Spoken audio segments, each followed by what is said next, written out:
best of 5 would have been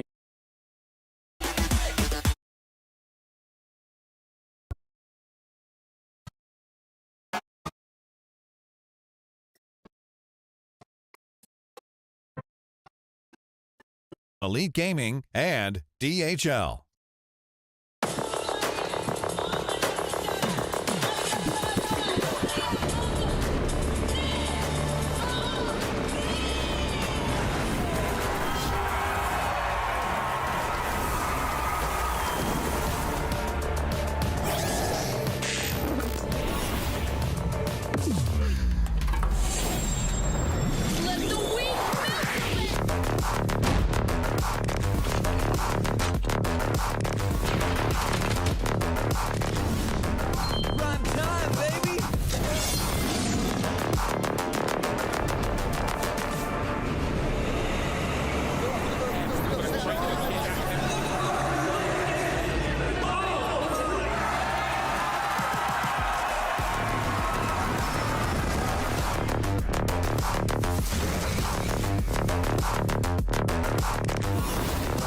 Looks like the players are ready. Here we go!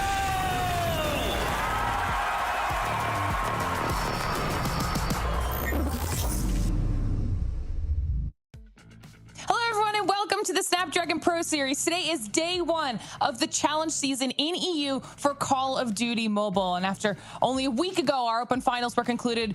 It's sure to be a very exciting season, to say the least. I can't wait to see what our top 8 teams in the region are able to bring to the table as they fight to try and remain as the top 4 in our challenge finals. My name is Glitter Explosion, and I'll be your host for the season. But of course, we've got some of our amazing casters here with us today. We're starting off the day with Tun and Infinity. We had an exciting day in NA. Now it's time to look towards EU, Tun.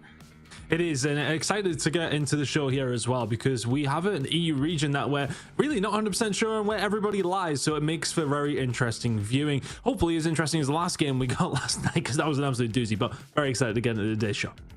Yeah, I think today is really going to start to lay out some of the storylines that we kind of started talking about in the open finals, Birdie. Yeah, definitely. I think it's going to be a really interesting day of Europe, right? I mean, you know, as Tun said, we don't really know what to expect for a number of these teams. I think there's going to be kind of a new guard of European talent coming through. We're going to see that in our first match today. Excited to see whether they can kind of take down that old guard, the likes of Animus exclusive playing again this season.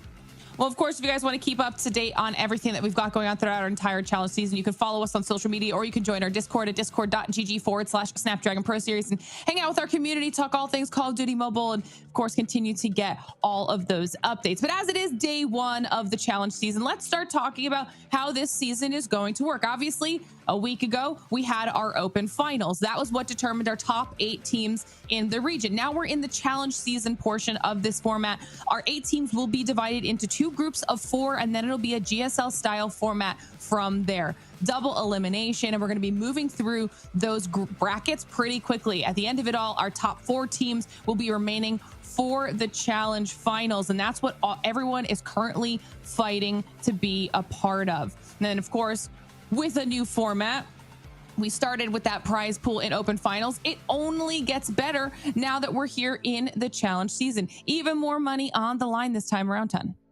Yeah, cash all day long. We'd love to see it coming in from these players. Of course, we got some for the open finals. We'll have some for the end of the things as well. But everything, when it comes down to the groups, you are placed.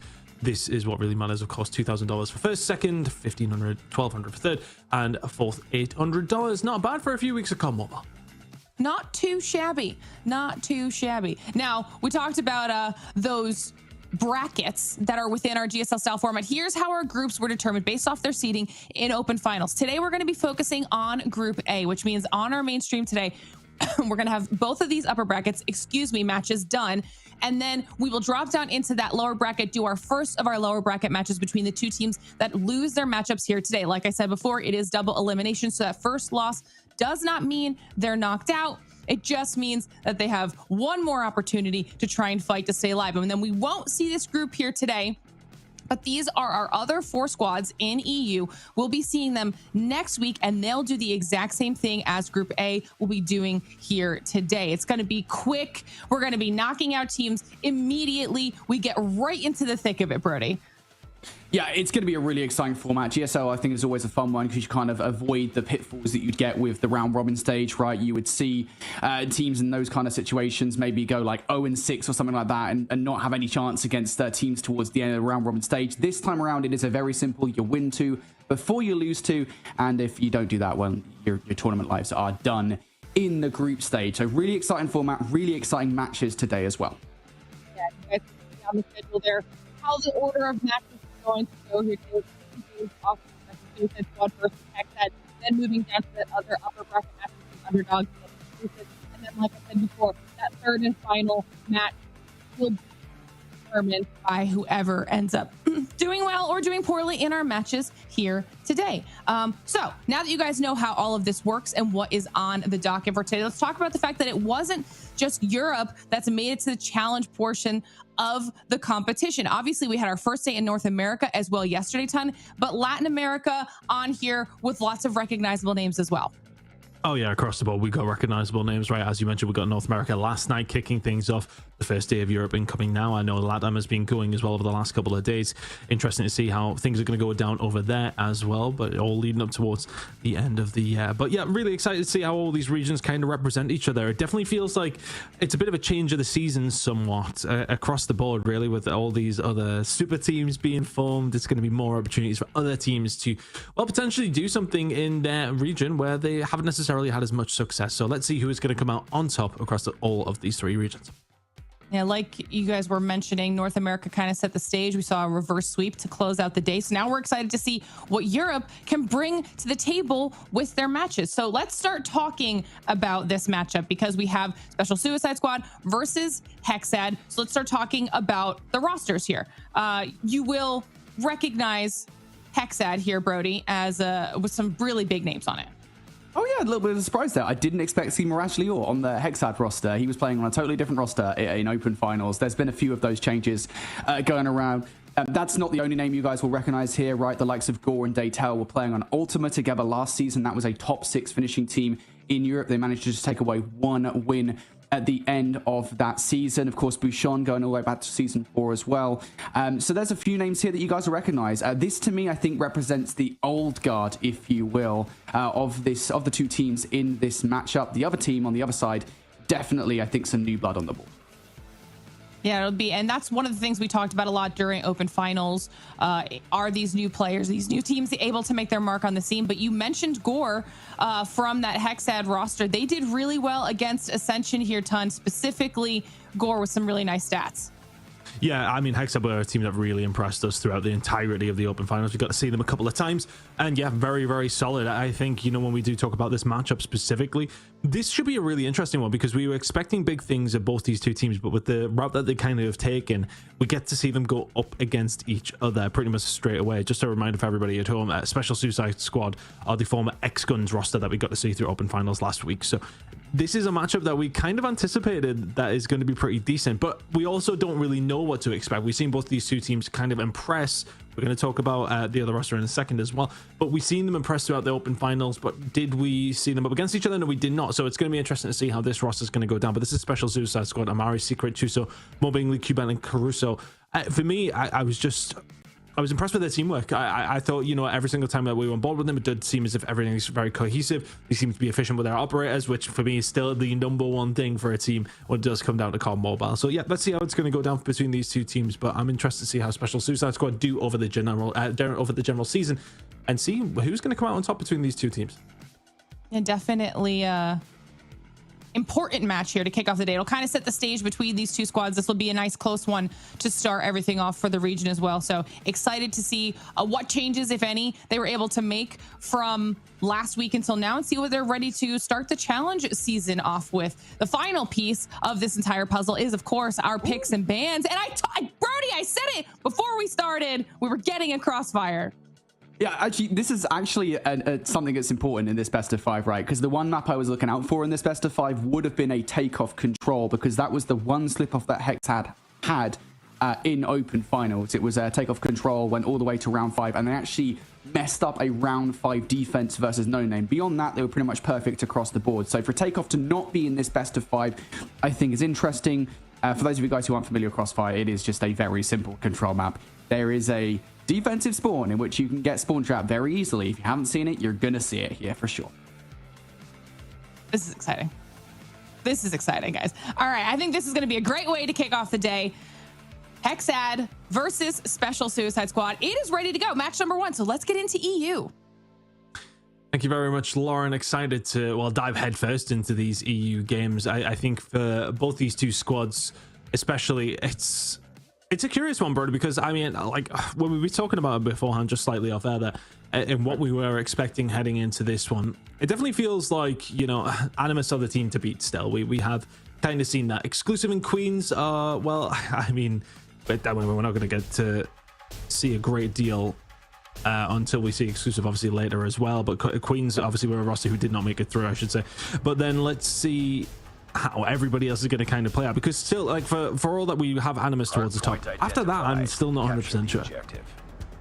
Yeah, I mean, like, it's so difficult, right? Because you do, obviously, you have exclusive in that conversation. Honestly, I think taking Vanquish away from that conversation at this point would be a very foolish thing to do, just given, like, kind of the power rankings of how things went in open finals, right? Where Vanquish were the team to eliminate Queens. Obviously, we knew that Queens have been able to consistently take out exclusive, not just here, but also in UEC as well. So you almost have this power ranking where Vanquish have to be in the conversation for the top spot, but Animus are undoubtedly currently the kings of the hill in Europe. As I said, there is a lot of fresh blood on the board, and none fresher than the Special Squad themselves. This is a roster I did get to cast over in UEC. They were playing under the name Severity at the time, but the roster itself was exactly the same. So you've got a team here that have not made any changes really beyond adding a couple of players to the roster as substitutes coming into this season of the Snapdragon Pro Series. And that, I think, really can benefit teams, because you have those conversations about roster changes all the time, right, Tom, where teams will make kind of gung-ho roster changes and end up roster changing themselves into oblivion. SSS haven't done that. They've stuck with the same roster, and I think that's going to benefit them coming into this matchup. Yeah, well, I mean, this is just like, it's not endemic just to COD Mobile as far as roster changes go. We like to see teams really do, if they can, stick it out with each other and work on what's going wrong or what's going right. We do often see them kind of benefit the rewards of that consistency, keeping that roster, knowing exactly what everybody is doing. Right now, though, things very, very tight between these two squads. Nobody able to really gain an advantage, or much of one, I should say, as we head over towards P2. Daytel will be the first one here. Currently for Hexad, doesn't have a lot of help yet. Cabana and Mobbingly will start to find a couple of kills themselves, though, so the pressure going to start coming through, and that should be plenty of kills coming through for Special Suicide Squad. Really good job from their side of things, but on the other side, Hexad trying to find a way through. Bit of a 50-50 so far. 45 seconds still to play for P2. Yeah, and interestingly, right now, Hexad are trying to fight this one from the front. This isn't, generally speaking, something you see that often, but they are winning the vast majority of the gunfights. SSS trying to fight their way through, and Moby's going to be one of these players that you've got to keep an eye on. He was a top performer, again, not just in open finals, but also during UECE, as was Chuso for the SSS side. So these players you're going to be constantly wanting to keep an eye on, but right now it is SSS that have managed to brute force their way in through the front of this hard point. Split spawns now starting to come in from Hexad with 20 seconds left. That's still enough time to actually hit it, with those 3 or 4 kills coming through from SSS here, Ton. It is most certainly going to be a rotation now from Hexad. They might send a couple of players, but it's not going to be a heavy investment anymore. I actually love this from SSS on the whole as well. They've already started to kind of somewhat invest in the rotation as well. I think this is the thing, is time is kind of going on with the side of the operators. The earlier you invest them, the earlier you get them back, right? So if you're going to get them first, heading over towards P2, get them in there and just secure it. Right now, Hexad are doing things on the other side, though, and securing P3 rotation. A little bit of a more difficult one to hold down. Maybe not if the equalizers are out from Fayaz. He will find a few over towards his backside, and that's now the spawns secured. Hexad know exactly where everybody else is coming from. Now this is the perfect time to bring in the War Machine. Oh, but also from the other side, Cuban can bring his in. Damage is now being done. It was Chuso who found it, but Cuban is there with the 2 kills coming through anyway. Really nice job from Special Suicide Squad, and that's the difference between just one decent shot coming out of the War Machine, and on the other side, the other hitting nothing. Yeah, we talk about those operators so often here in Call of Duty Mobile, folks. If you do not get your operators right, it can land you in a world of trouble. Utilizing the equalizers and the War Machine to not that great effect for Hexad. That is going to be a damning thing moving forward. On the other side, you saw Mary there with the equalizers getting a couple of frags. Now Purifier moving out from Secret as well. This has been a solid investment from this game so far from the Special Suicide Squad. Was that 2 or 3 operators coming out on that hard point? Now you've still got one more in the back pocket ready to go for a new, but it is going to be Hexad touching first. But what is this kind of setup here from Hexad on the rotation? They have players leaning towards garden side to try and with some threat on the rotation. They leave open, well, completely open. Secret just flies through, picks up one player, and all of a sudden this hard point is now the SSS control. Special Squad have done sensational to find a way through, but you're right, Hexad seemingly leaving the door wide open. Mobbingly couldn't find one with the Gravity Vortex gun. Amari and Secret combining well though. USS then still working brilliantly on the side of Special Suicide Squad. Nerves be damned. They did try to slow it down, I promise. Secret now inside of the point, just trying to do what he can. The rest of the team on their way back. Imagines has done sensational though. Somehow 3 of them do line up, and Daytel will be there with the Purifier just to clean up shop. But the problem for Hexad is that we're heading into the second rotation in 15 seconds here, and already 50 seconds behind. You could do with this scrap time. It doesn't look like you're gonna get it. So that's a really nice rotation of hills coming through from Special Suicide Squad. And look at the guy leading the show. It's gonna be Chuso. 23 kills to his name through 1 rotation. It's a hell of a way to start your challenge season. Sensational work from Special Suicide Squad. Yeah, and it just feels like hill after hill right now. Triple S have broken in and gotten time away that Hexad frankly haven't really been able to get a hold of. What is this, 3 hills in a row now? We've seen key breaks coming through from SSS and not a lot in terms of breaking back from Hexad. So you're now starting to see them spinning their wheels a little bit, even to the point now where it's investment coming out on P1 from the likes of Gore and Anai on this hard point to try and take some time away from SSS and crucially get some time themselves.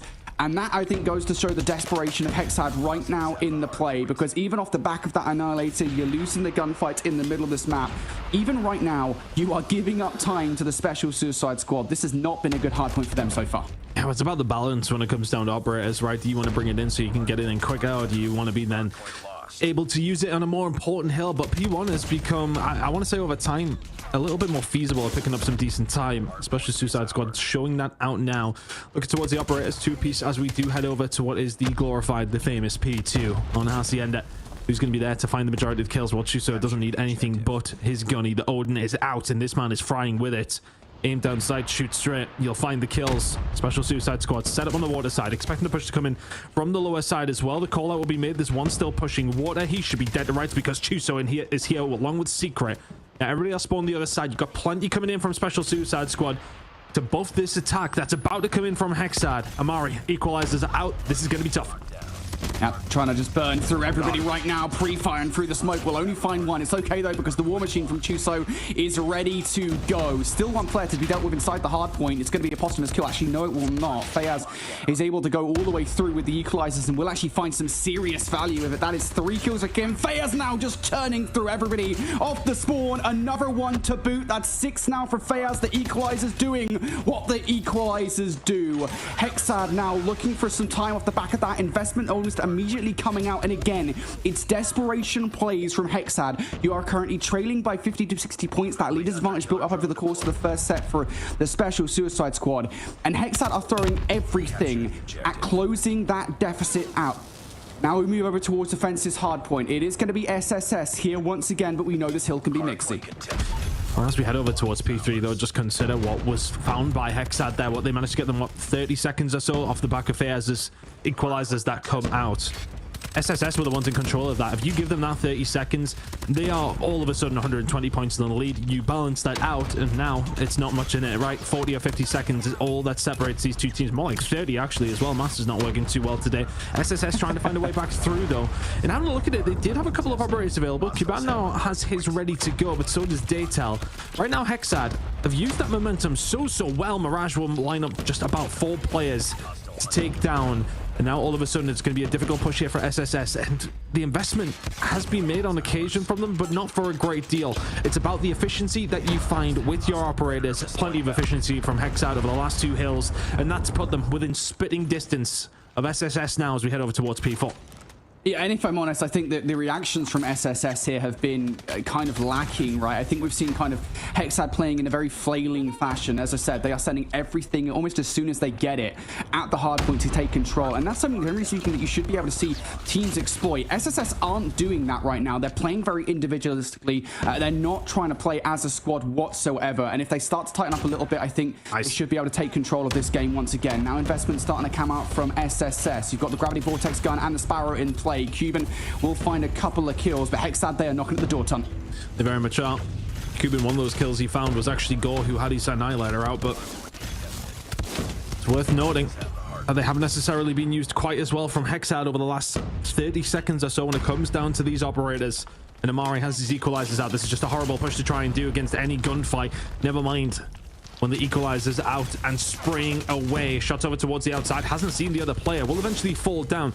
So there you go. Special Suicide Squad being put under a little bit of pressure now. Hexad trying to find a way through. They can do through Daytal, and Fayaz a really solid job, but Chuso is consistently there. 37 kills to his name through 2 rotations.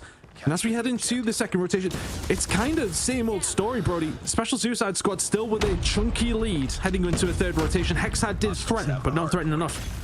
And I think it has to be said, right, that is only off the back of the last hard point that this lead is still in existence, right? Hexad did close the deficit down to about 10 to 20 points, and the fact that they don't really get anything of value off that last rotation down to phenomenal plays from the likes of Omari and Chuso is the reason that the Special Suicide Squad are still in control at this point in time. Hexad, though, now in control of P1. Smokes down to try and find some coverage. Fayaz now pre-firing the doorway for some easy pick and frags. Hexad, they can get a lot of time here and can start to push through. Fayaz is trying to do exactly that, but that is a big shutdown coming through from Chuso. That's going to enable Special Suicide Squad away back in. Special Suicide Squad, everything that Chuso seems to be doing. If he pops off, if he finds a couple of kills, sets them up well. Having a really, really good game here against a strong opposition as well. Big gunfight win from Daytel, though. And that's the experience on the side of Hexad that they really do need to find here. Over towards this next hill. War Machine is going to be available for the side of Chuso, but that's all you really have to use here. The rest of the gunfight's kind of going your way momentarily. Here comes the War Machine. Chuso still going. Mirage can find one shot on the Cuban, and Mirage is now just going to try and lock it down from the other side. Chuso pushing in from the water. Big moments when it talks about the generic game here. P2 is a massive one. Chuso can find very, very little. The rest of his team falling as well, trying to do it all on his own. He will get shut down. Good hold from Hexad momentarily, but SSS find a way through, but only momentarily because Fayaz is there. He will find 3. It's back and forth, Brody. Yeah, I gotta say, that was a good play from Chuso, right? I mean, fundamentally speaking, what he was trying to do was trying to provide some coverage so Secret could come through the front door, pick up a couple of kills, but Chuso goes down, Secret not able to do anything, and Hexad are able to hold, but only for so long because the Special Suicide Squad are knocking at the door once again. Back spawns for them here. This is a 20 seconds worth fighting for if you're SSS with the leader's advantage that you have built up. You're winning the trades as well. Chuso for a couple of kills, and you are taking this time away from Hexad. But now the question becomes, was that push worth a weaker push towards the rotation? Because Mirage is there, waiting for these players to come off the spawn. Hexad here, not quite in control just yet as SSS have players in this direction. That's a big kill from Secret. Yeah, that is big.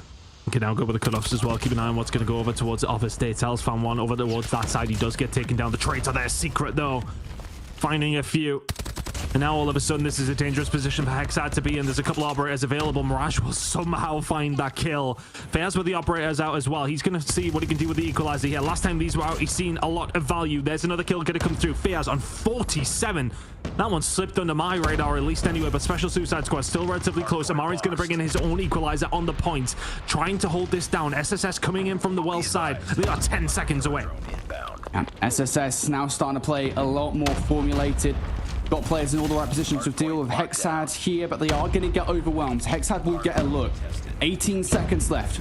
Still enough time for the Special Suicide Squad to get control of this hard point and close out this game. You haven't quite accounted for Mirage, who was sitting in the corner playing his life ever so perfectly, wasting enough time, and will find some kills to boot. So Hexad will survive another day, and SSS haven't fully rotated just yet. Fayaz has a lot to do by noon. I mean, Mirage by name, Mirage by nature. How on earth was he not seen inside towards fences? Daytel purifiers out, but Chuso, he's been the guy for the side of SSS, and he's found 2. Cuban will find something as well with the Sparrow. That might just have called game. They find one way through. It's one good push, and they will call it 250 to 209. SSS will take map number 1. And I don't want to say dominating fashion by any sense of the imagination, but they led for the majority. It's a comfortable game in the end. Hexad just couldn't really deal with them. You see one player in fairness that was able to find a decent amount with his operator in particular, but other than that, it just felt like SSS were chipping away consistently, always finding 20 or 30 on every single hill, and just making it exceedingly difficult for the side of Hexad to get anything done. Yeah, it was those first 4 hard points, I think, that was so damaging, right? And granted, I think Hexad did manage to make a pretty solid comeback into that game, but by the end of the first set, we were staring down the barrel of a 50 to 60 point advantage, and that leader's advantage never really fully felt like it ever went back in Hexad's favor. And as I said, you know, it was the fact that SSS are able to walk into the hard point 3 or 4 times consecutively, break for 40 seconds worth of time, whereas Hexad are only getting the first 20 or so, if that. But as I said, I mean, Hexad, they do a pretty good job, right, of making their way back into the conversation midway through the game. And I think that was only by way of the fact that we saw those individual plays coming out with the operators. You saw an immediate follow-up of utilization of the streaks that you get off the back of that. This is that Fayaz play that I think almost single-handedly brought Hexad back into the conversation. But really beyond that, I think, again, as soon as SSS realized that they knew they had to play as a team in that game, it was lights out, game over. Of course, it also helps that Chuso was playing out of his mind. He was doing this in open finals without a shadow of a doubt of every player that everybody should be keeping an eye on here on this team. Yep, those are some big boy numbers. Chuso kicking things off here on the bracket portion, the group stage portion, whatever you want to call it. A very, very nice start for the side of Special Suicide Squad in this hard point. And, you know, just to remind everybody at home, X-Guns were the team who SSS now obviously picked up. And they looked fantastic. For me, you know, we were talking about it towards the end of the show in open finals for Europe specifically, and we were wondering, like, you know, who's kind of your favorites heading into this. I was never putting X-Guns as one of my favorites to obviously go into the season and win the entire thing, because I think Animus are going to be a hard pill to swallow really for anybody. But at the same time, I think they looked promising. They looked exciting every single time we were on board with them. It seems like they're making good plays. There are people who are putting up those numbers. There are those moments where they're able to turn a game. They seem to have some talent. So let's see how they're going to go and do throughout the majority of the season. It's a relatively long one. But, well, what was not long was the break. We're already over towards Karahan. We love to say it. Shout out admin. Search and Destroy coming up for map number 2. Now an opportunity, potentially for Hexad to turn something around here. It's been a really good start by Special Suicide Squad, showing their prowess. Do they have it in the Search and Destroy as well? Well, this is an interesting, I think, look at this game number 2. A reminder that back in open finals, SSS, when they were X-Guns, lost just 1 map to Cantic Nation in their qualification effort. It was a Search and Destroy 3-2-7. So something to bear in mind here if you're a Hexad fan, that this could be a solid start into the series, but it hasn't been a solid start to this Search and Destroy. You've already lost a couple of players. Hexad now in a 5 versus 3. Full site control over A. Late flank coming through from Mirage goes all right. And now for the last remaining players on Hexad, you are in very big danger. Team is the wrong way around, just to keep everybody in line. We'll get that one changed as soon as possible. Special Suicide Squad with the start they needed. I don't want to say attacks on Kurahana, not the easiest thing in the world to find, and, well, maybe being made it a little bit harder from Hexad than they would have liked. But Secret and Movic finding a couple of kills over towards the backside of things have got a little bit scary, but SSS will find round number 1.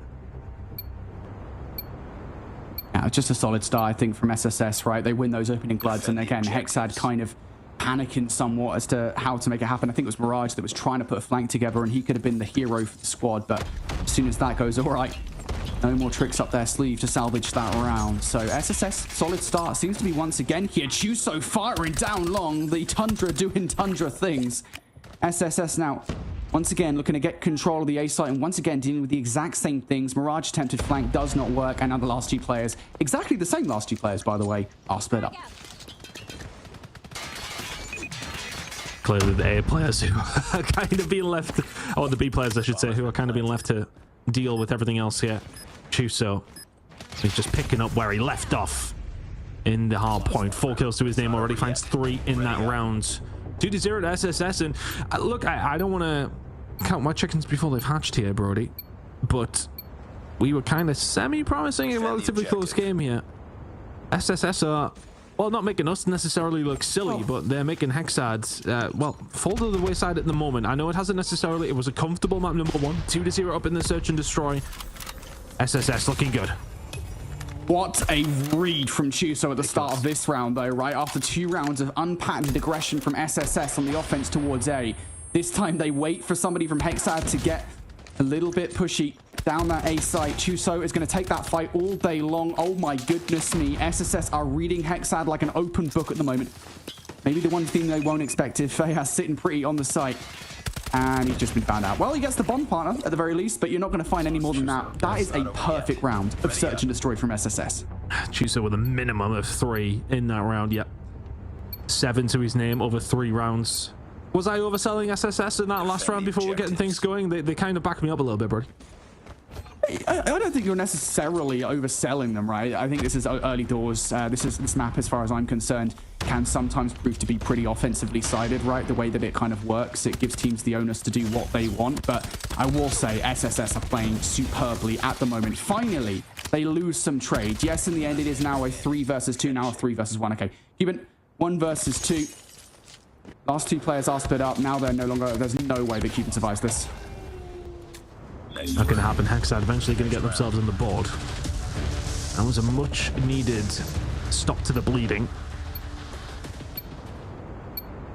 Because if it goes to 4, you've only won 1 defensive. Well, you haven't won any defensive rounds out of 4. Then all of a sudden, things do become a little scary. Big push over towards B, seemingly coming now for SSS. Goal can find Chuso though, so there is the talisman, dead and buried. Cuban is able to find something back though. Goal does get taken down. It's the trade that is there, but Hexad have now had time to maneuver themselves around the map. I like this position from Magins as well. He's going to try and keep an eye on anything on the cross. Secret is aware that there could be players set up throughout this, but that first kill that comes through from Hexad immediately puts SSS off, and they can just get a little bit more real estate up the map. You need to hit those shots though. If you are the sign of Mirage, Fejas is there as well. He will also be dealt with. Now the push coming in over towards A. It's a 3 versus 2 in favor of SSS. Hold your trigger, Magins. Hold your trigger. All right, never mind. Just go for it. Don't worry about it, pal. There's at least 1 kill there. Looking for the second. Runs out of bullets for the kill versus Omeri. Omeri runs out of bullets as well. What on earth? Can we please get bigger magazines in these things? In the end, goes down to a 1 versus 1. Daytel now on the hunt for Secret. Again, a reminder that Secret, technically speaking, has to be the player to make moves in the situation. He is in the 1 versus 1. He needs to get this bomb down. Was that satire where we needed to see more bullets in that, Mag? I feel like you made that intentionally anyway. The 1v1's about to come through. Daytel is there, and he will find a Hexad, an important one. 4-1 would have been a very different scoreline to 3-2. Hexad keep it within a round. Maybe that was muscle memory. Maybe that was just like, hey, we're not on the magazine anymore. We're just hoping there's more bullets in this thing. But there wasn't. And that was probably one of the weirdest 1 versus 1s. And it is an important one in the grand scheme of things because Hexad able to get back into this game off the back of it. Now just 1 round down. Mirage finally winning these opening snipes. And that has felt like the difference maker in these last few rounds. The first blood's going Hexad's way. They seem to be putting a stop to the momentum from SSS now. And SSS have a lot more to worry about in this situation. They are ready for the same kind of push they've experienced before down this mid-cut. It definitely feels like Hexad have started to get a read. Cuban finds the gunfight onto goal, though. He dropped him so quickly. Mirage just trying to hold this from a very tight angle. Push is going to come through, and you should be dead to rights, but you got the backup from Daytel. Yeah, okay, you're weak. Daytel has been able to regenerate that health. The shots are going to come in from Fejas. Not 1, but 2. And all of a sudden, Secret's left in a 1 versus 3. This is doable from this position. Now in a 1v2. Oh, just shots not that great against Magins there. So Hexad seem to have stabilized quite significantly. Maybe because you were gassing SS up a little bit too much, mate. But Hexad are right back into the conversation now. They seem to know exactly how to play around SSS. Again, just the reactions, the adaptations have been superb over the last few rounds. And SSS haven't really found a way to get back into the conversation. So now we see Hexad on the offense. Opening blood here for Gore. That's a big player to take off the board. Reaction from SSS, couple of flanking players, but this read from Fejas is everything. Has to find it and does. There you go. Nice pickup coming in from Hexad. Finding those 2 kills, and SSS maybe. Oh, I mean, Secret just gets absolutely bodied, and that is now 4 rounds in a row from Hexad. Did I curse Special Suicide Squad here? Maybe I did. I think you did. Maybe I did. Hexad really turning things around here. I mean, the thing is that Chuso had 7 kills through the first 3 rounds. The next 4, he's only had the 1. They really have been shutting him down. So the snipers obviously doing good jobs from the side of Hexad to try and shut that down as quickly as they possibly can. Amari's going to get caught out with his pants entirely down there, and it's just far too easy for Hexad just to waltz onto this A site. Is a whitewash now. SSS have fallen asleep. Yeah, we'll talk about why here in just a second. There's still a chance for this 2 versus 5 to go off, and I mean, look, there's still a chance for a 1 versus 5 from Chuso. It's not going to happen, though.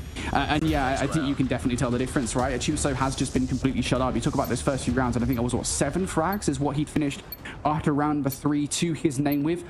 We are now 5 rounds later, and he is just up to 8. So that is 1 kill in 5 rounds from Chuso. Has had almost nothing to do.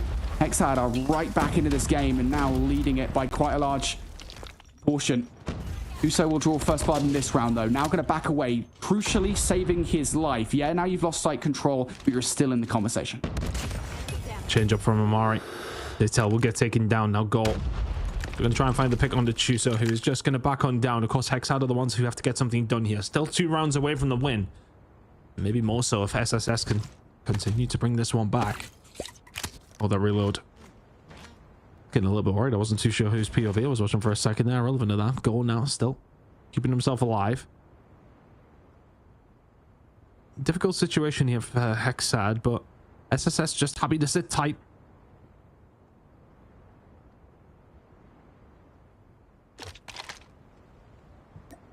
Hexad just trying to get a feel for this round. The fact that that bomb is down in B is the biggest issue here. You have to shave a lot of time off the clock to make this flank happen, and SSS are somewhat wise to it. You can see the positioning from Amari waiting to watch that cross back in towards the B site, and there it is. Cuban with the call. I don't necessarily think the comment's been made to Chuso. Yeah, now he's going to turn around. Mirage is surely dead to rights here. Going to find 1 kill. This is still possible. Mirage, a good look at Chuso, but a look is all you're going to get. SSS finally do something a little bit different at the start of that round. Chuso is effective once more. They're back in the game. Put themselves back into a position where they can do something here. Into the next round we go. Chuso, let's see, really has been catalyst for everything good that has been working. Look at the double charge coming out here over towards this B side. The thing is, he didn't get a whole lot of information other than 1 or 2. Anybody else see this push coming in over towards this B side? Chuso, he will find 1, but has he put any of the others up? Secret can only find 1 from that position. You expect maybe a little bit more. Moby can only find 1 in detail. Is he going to find the second? Not quite. 2 versus 2. Aggression coming out. A bomb not down over towards the B side just yet. And Hexad will back on down. Fairs with bomb in hand. SSS not sure what's going on. Have to keep an eye on the rotation that is seemingly underway. But they do well just to semi-rebuff it. It's trades across the board that ultimately puts us in this 2 vs 2.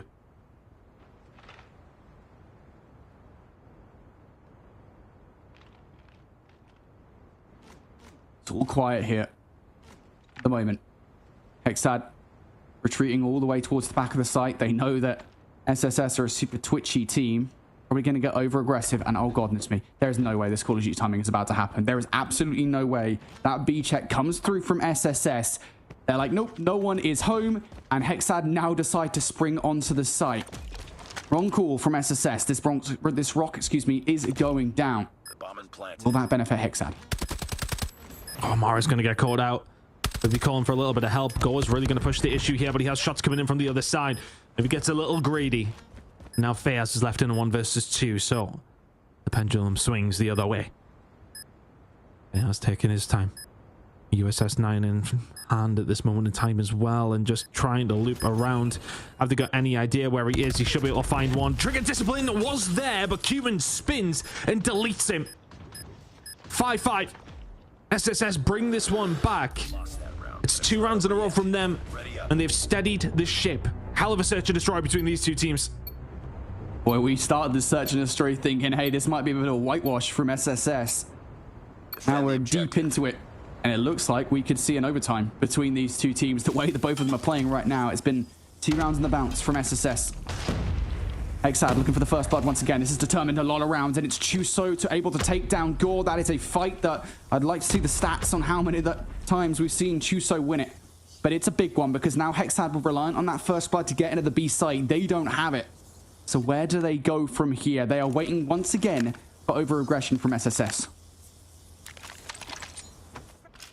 And now what's the play on this attacking round? Your numbers down. You don't really want to push to B because you know Chuso is there, and well, he has 12 kills to his name. So it's a dangerous area of the map to maybe find a push with. Mirage with the Rhine Tech trying to find something to do in the middle of the map, but SSS, credit to them, are giving absolutely no room of Hexad to do anything here. He coming through from Secret though, and he's going to get cut down. That's the in for Hexad in towards B. They've got players on the site now. Chuso has to back up here to try and play his life. He lost Movinly in the cut as well. Big hit marker for Chuso that results in Hexad walking away with a frag. All of a sudden, the defense has collapsed for Hexad. You lose everything. Or for SSS, excuse me, you lose everything. But now 2 versus 2. Hexad get that bomb down. It's a situation we are now familiar with. Incredible play for Hexad to actually get themselves in that position. Some big gunfights go their way. Is Daytel going to get some good timing or some bad timing?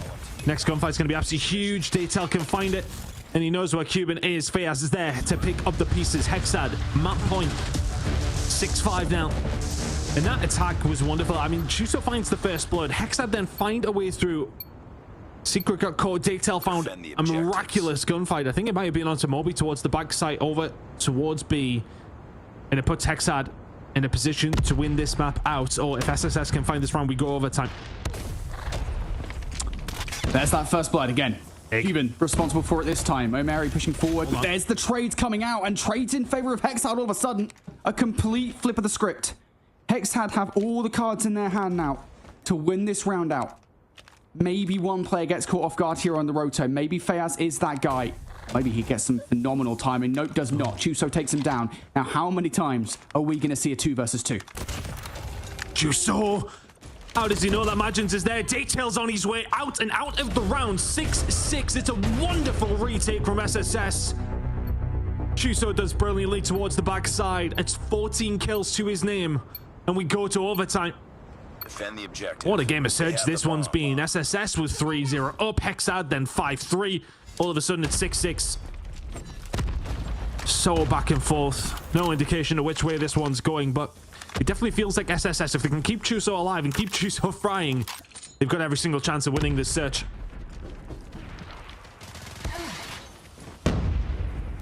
SSS waiting for aggression at the start of this round. Again, if you said it, Chuso has been the key to so many different first bloods. Gore is not going to give himself away. He's not by the B side this time around. Daytel, big first blood though. SSS going to pick up that bomb. Immediately now looking for a trade. Not going to find it. They've got a couple of different players weak, and only going to find one of them. Imagines for immediate trade, but traded right back from Secret. Now the 3 versus 3. SSS haven't really made much of a headway as far as map control is concerned. They've now got to retrieve that bomb, and Cuban could be the player to do it. It's in such a good position. He's in such a good position. Can he find the second? The shots are a little bit windy. 2 versus 2. Secret and Chuso. Secret getting aggressive as well. Oh, he's not able to find the kill. The shot from Gore is there. And Chuso, the one has been that guy for SSS, is the one that will have to find the 1 versus 2. The thing is that this aggression through B, they haven't got a clue where he is. I will say, generally speaking, though, I don't think Chuso has much information beyond we know that Gore was to the left here. So he's going to have to take time to swing wide on this angle. There it is. There's the check. Gore now gone. Obviously playing alongside Daytel in this situation. Bomb retrieve for Chuso. And now a USS 9 to work with as well. So a lot more options as to how to play this one. A lot of time. Yeah, Hexad can just wait this out. 15 seconds on the clock, and they've made the wrong call. It was in their mind to beat it. It's not. That bomb's going down by A. The bomb has been planted. This first gunfight's going to happen pretty quickly. Daytel. He did see him. Chuso holding the singular angle for now. But Daytel may be waiting on his teammate to come over before he really makes the pick, because there is a big, bad player on the opposition side. Go towards that side. Did they see him again? Did they get a shoulder? 25 seconds. Go looking for the pick. The shot will be fired out, and Chuso staying alive. Daytel will be dealt with. The USS 9 is out now as well. You thought it was just the sniper. 16 seconds. You've got to make the move. Gore, it's a 1 versus 2 from Chuso. Indomitable at the moment. And that was just so individual.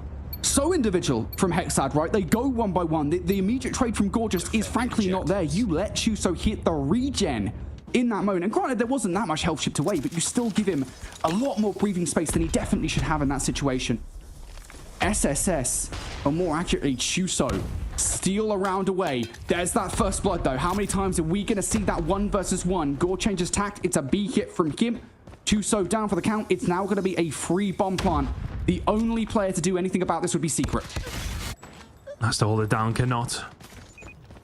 Hexad push their way through. Cuban can find one just to maybe try and slow this down. The shot needed to be there. Oh, Matchins will find him.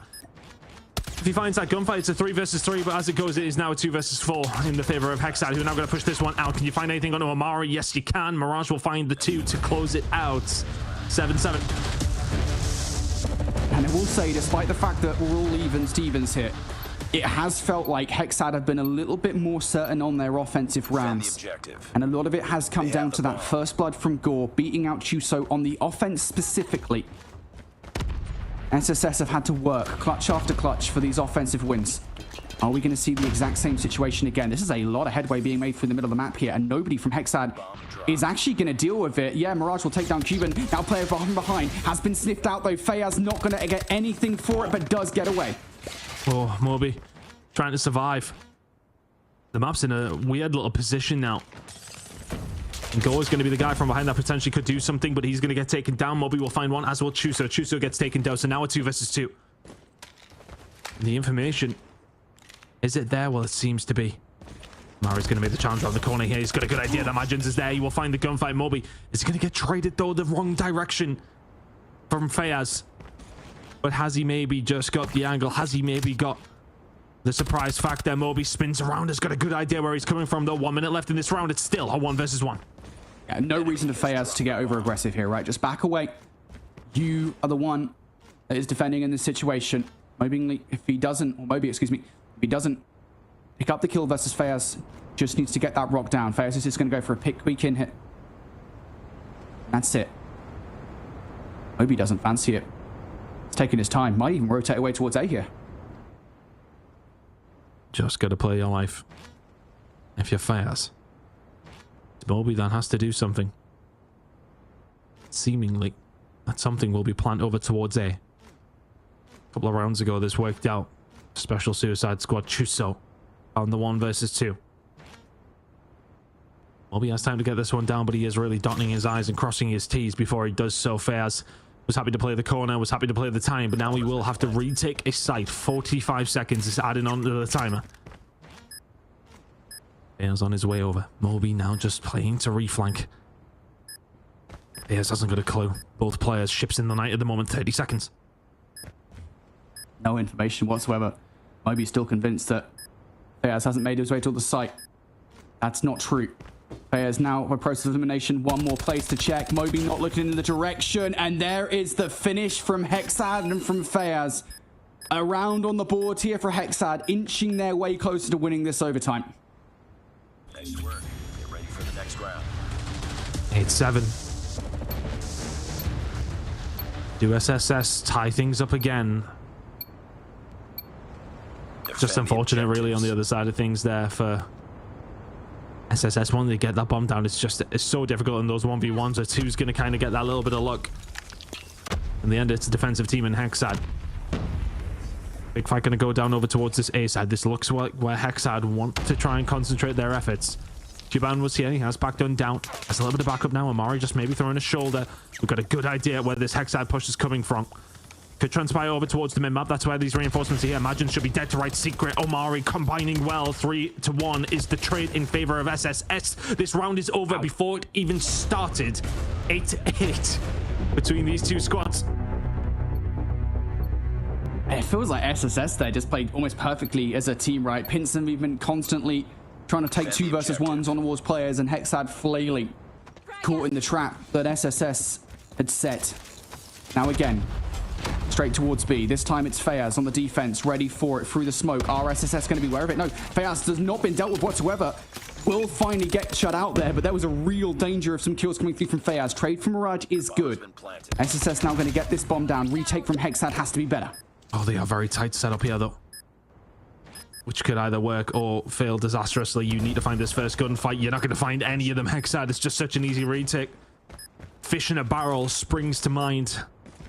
And now Amari needs to perform a miracle. Not going to happen. Hexad find a very, very quick round to put themselves back up. SSS are fighting on the back foot here.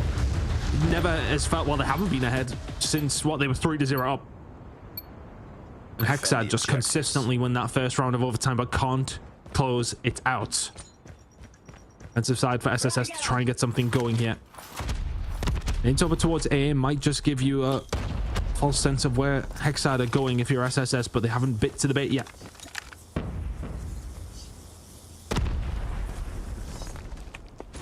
It's been a lot of posturing from both of these teams.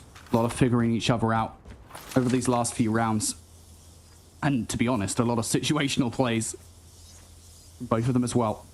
This round feels like it might come down to Cuban. Keep an eye on that left flank, that left street. If Cuban can find these frags, it's everything. I think he's just spotted it out. Might be throwing some utility in that direction as well. The comm should have been made. Yeah, you can see it. Omeri's backing all the way up here. They know these are the most important frags in this round. Omeri wins the first one. Is the trade there for Mirage? It's not immediate, waiting for help. But still, this bomb is... Oh, it was more over towards the B side this entire time. You can see SSS put a lot of their resources over towards this side of the map. Magins will find the gunfight on the Cuban. Amari will come through and trade that. Not before Mirage found mobbing. Data will find another. Is this now the moment for Hexad? 3 versus 2. Secret. Oh, he's really stuck in a bad spot. Are they stuck in there with him? Well, yeah, turns out he's in the bad spot. Chuso butted up 1 HP and left all alone to try and keep SSS in this search and destroy. He's found the 1v2 before. Is he going to find the 1 versus 3? Now a 1 versus 2.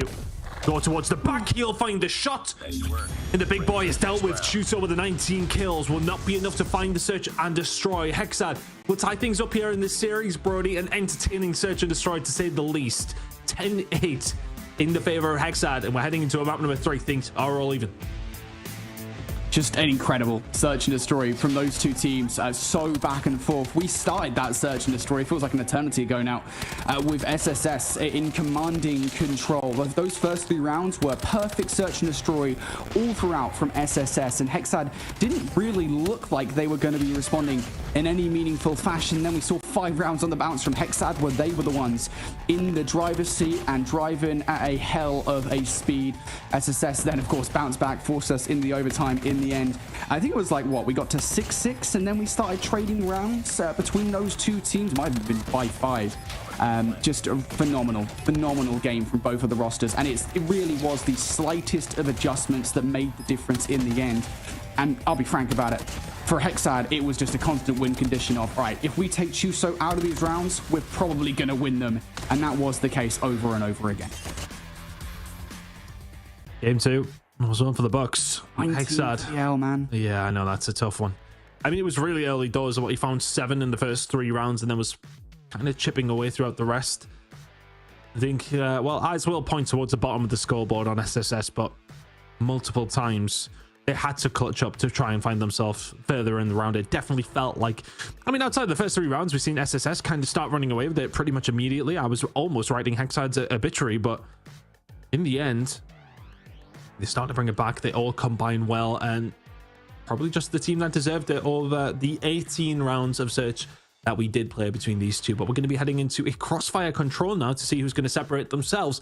But I mean, look, map number 1, you kind of, it's a comfortable one from the side of SSS. They start the S&D strongly. Is there an air of, well, did they take their foot off the gas? Did they maybe drop away? Did they feel as if they were the better team and they were too overconfident?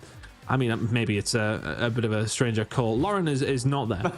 Lauren She's not locked in. She's not locked in. Visibility cloak on. I don't know what's going on.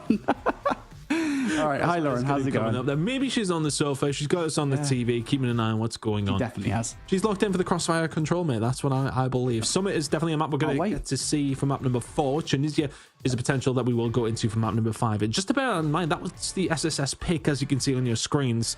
They then get to play their hard point on map number 4. So if they can take this control, they're in a good spot. But it definitely feels that based on what we've seen so far, I think it doesn't take a rocket science to really figure this one out. SSS looking the stronger than Respawn. Search and destroy. Hexad, phenomenal so far. So it really is going to possibly come down to this control, Brody. And a crossfire, it's going to be interesting because it is all about that spawn trap that players can potentially set up.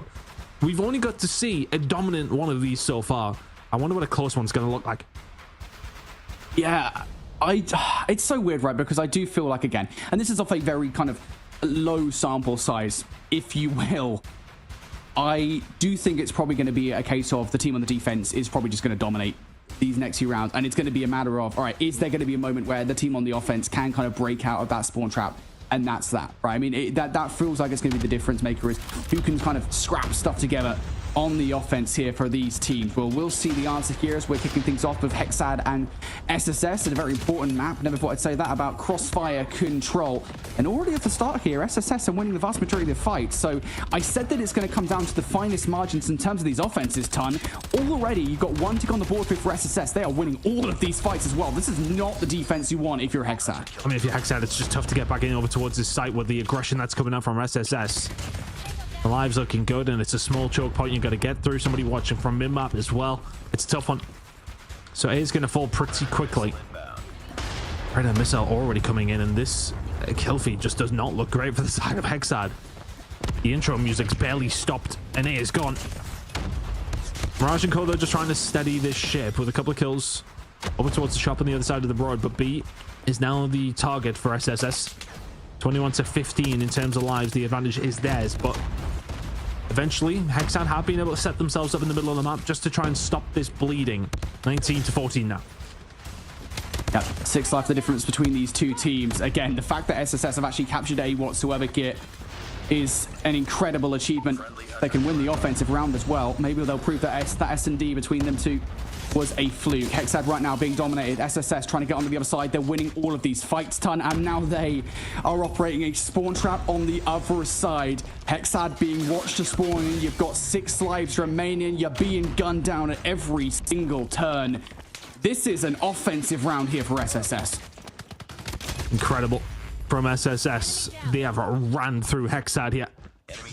They'd probably rather get the picks if they can. You can see them kind of just jumping on towards Affair as well, coming here to just stop this from happening, and Chuso will eventually have to deal with him. 5 ticks over towards the side of SSS, but the important number is the 1 to 0.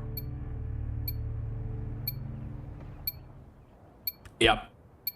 SSS, just a phenomenal start from them. 10 kills for Cuban off the start of this round. Has a streak in the back pocket ready to go as well.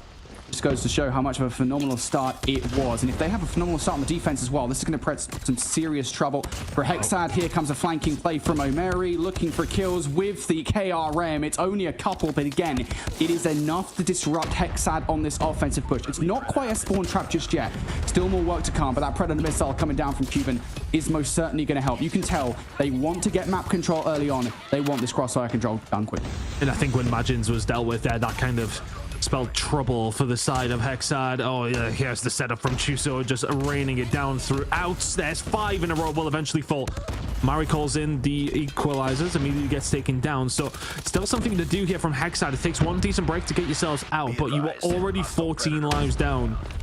Question was kind of raised of how many of these teams have really put some time in on crossfire control. Well, SSS, if you wanted to see it throughout the rest of the season, I don't think you will, because this is dominant so far. Yep, Hexad, no control whatsoever here. Last 5 lives in this round, and they are just playing so individually, only because of the fact they're kind of forced to at this point, right? There's no real way to play as a team, especially when your team is being wiped off the map. We're down to the last couple of players here. It feels like this control round, and perhaps even the control, is already done. God, I would hate to see the KDs at the end of this game, Ton, because right now, Hexad are being stomped on. Oh, they're getting slammed. There's no 2 ways about it. It just feels like it's that opening break that's so important. Whoever can kind of win it over towards the side. If you're the attacking side, you can get something going. But if you lose it, that's the problem. And immediately Hexad will start to find a few kills. They found nearly everything they needed to. One player has slipped the net though, and I actually really love that, you know, from the side of Amari. I don't want to necessarily put too much on it, but I will. I think the fact that he pushes in there, seeing his teammates are losing a couple of gunfights, keeps himself alive, puts himself behind everybody, and just eases that pressure all on his own.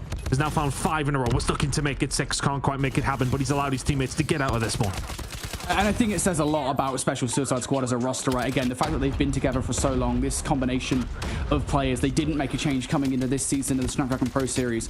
it just changes absolutely everything for a roster. It makes them so much stronger, and they do at this point in time, again, just based off this control solely, look a lot stronger as a roster. And once again, now we're starting to see that exact same situation. Force Annihilator out of Gore to try and save this a point.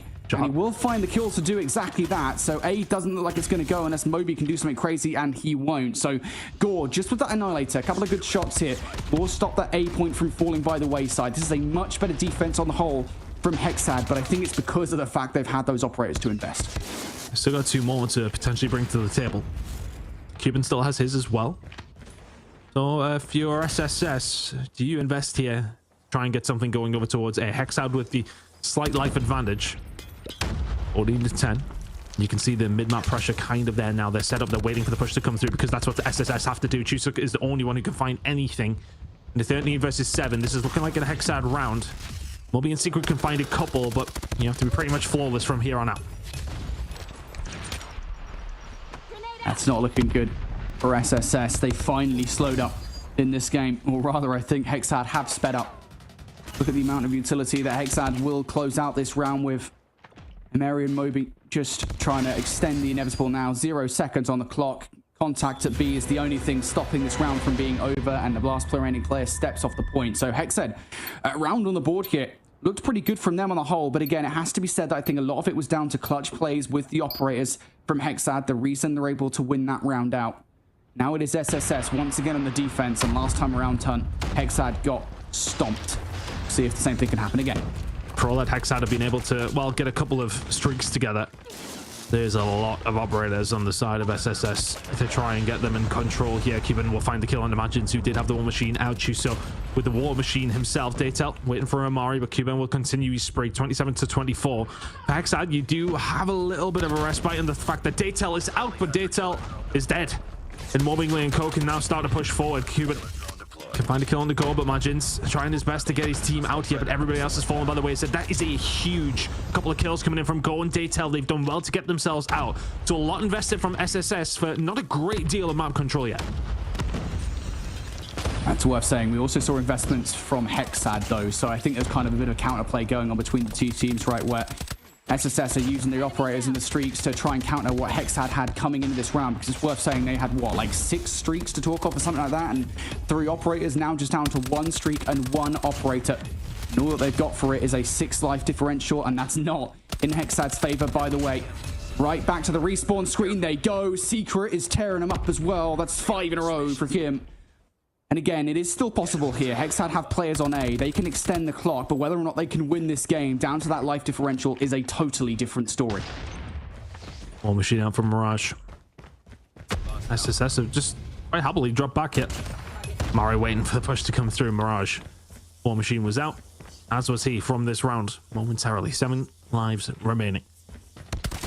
It's just so difficult for Hexad to do something here, but Imagines can find a kill in the Secret. You've almost got to kind of play this like a bit of a search and destroy right now. There's a minute and a half to go. You don't have the lives. You now have none. Mari and Co starting to push forward. Mirage can find something, but Cuban and Chuso wanting to call game. Cuban finds another. Chuso, another of his own.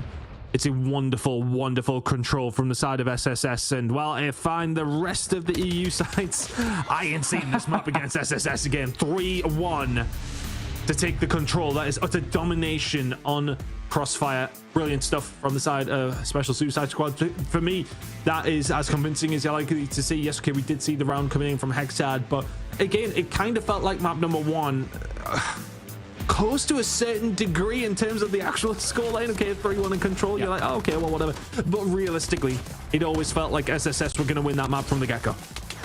Yeah, and I will say, right, it was round number 1. That was the damning thing. You'll remember that those last 2 rounds were trading defenses between the 2 squads, right? It was the round 1 offense from SSS that was the most damning thing of them all. And just again, it comes down for me to the way that SSS play as a team pretty consistently.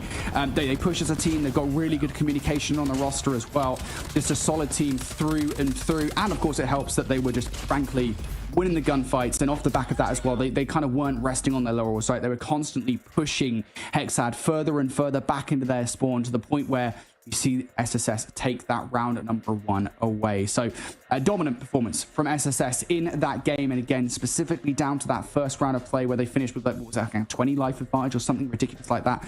That bears out in stats at the end of the game as well. 26 for Cuban, 23 from Moby, and 24 for Chuso. Everybody firing on all cylinders in that game. And for Hexad, again, moments in the last 3 rounds where we saw them, that first round, they were just totally absent. And that, I think, is the thing that ends them in that control. Well, here we go then. We're going to be heading into map number 4. Hexad will find themselves behind again.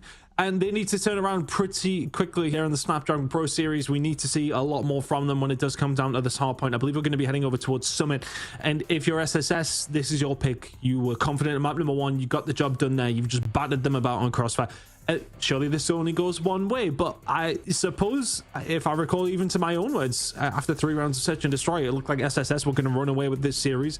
As it goes, there is still maps to be played. So we're going to head over towards the Summit, but nothing is guaranteed between these two teams at this moment in time. Hexad have definitely got the capability. It was a 50-1 game in map number 1. Okay, it definitely felt like it was SSS's to lose. They didn't. Hexad, can they bring something else to the table here in map number 4? It's a hard map, though. You're going into a Summit. You're down in the series. You need to be perfect here in map number 4 if you want to see that map number 5. Yeah, it is worth saying, right? I mean, we go back to that first hard point, and realistically speaking, like, it was what, a 41-point game or something like that between the two teams. Like, SSS didn't waltz away with the game. Like, they had to work for it for sure, and it was only a couple of different rotations that really split the difference between the two rosters. So I don't want to say convincingly, despite the fact that this is a SSS pick going into map number 4, that this should now be the series done and dusted in 4.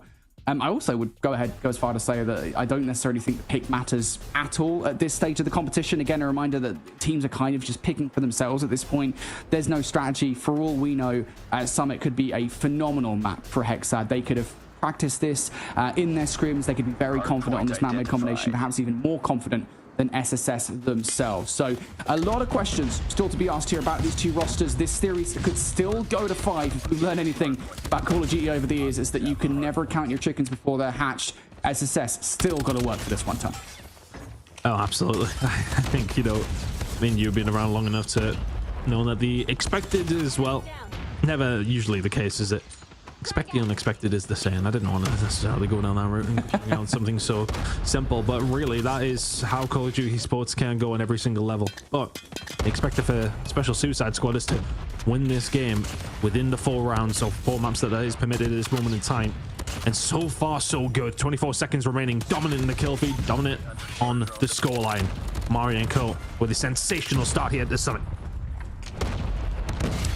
Phenomenal. Again, we always talk about the fact that P1 here on Summit Hardpoint is one of those hills that you can get a lot of time for, and so far SSS are doing everything right in terms of control of this hardpoint. As I say it though, Caster Curse comes through, imagines, takes a couple of players down inside the hardpoint. Now you've lost your presence up top, and all of a sudden Hexad will actually get a look at that hill. So walking away with just 6 points is not the best hardpoint on the whole from Hexad, but perhaps their fortune will turn in their favor as we move towards the next hill, because Mirage has just wiped out 4 players on the roto. Daytail picking up exactly where he left off as well. There's a good chance here for Hexad to get control of this hardpoint. It's a great job from Hexad, to be honest with you. Just to slow this down, and to be honest, they're now completely dominating the kill feed until Secret found those couple of kills, but trade is there. Hexad will hold this down. Fea is doing a wonderful, wonderful job. So Hexad, for all you give away far too much time over towards P1. You've had a wonderful P2, and P3 is incoming in 25 seconds. You're finding the gunfights. You are finding control. You have the spawns you want. And things can change ever so quickly. I think it's so easy as well. I mean, for us, for guys at home, when you see that first hill go that way for SSS, you think, good God, this one's over quickly. Hexad turning it on its head very, very fast, and all of a sudden, SSS are giving up on that and looking over towards P3. Hexad already here. Yep, Hexad, really good opportunity now to change majority control of P2 into a full control of P3. Just have to plug all the gaps here. Potential opportunities for SSS to make their way through. That's not the start that you wanted. Now operators coming out from both sides. Chuso looking to do something here with the War Machine. Unfortunately, self-damage doesn't help. On the other side, Fayaz has been removed. The equalizers at the very least, but Hexad feel like they've got just a little bit more right now. Mirage comes through with 3 with the War Machine.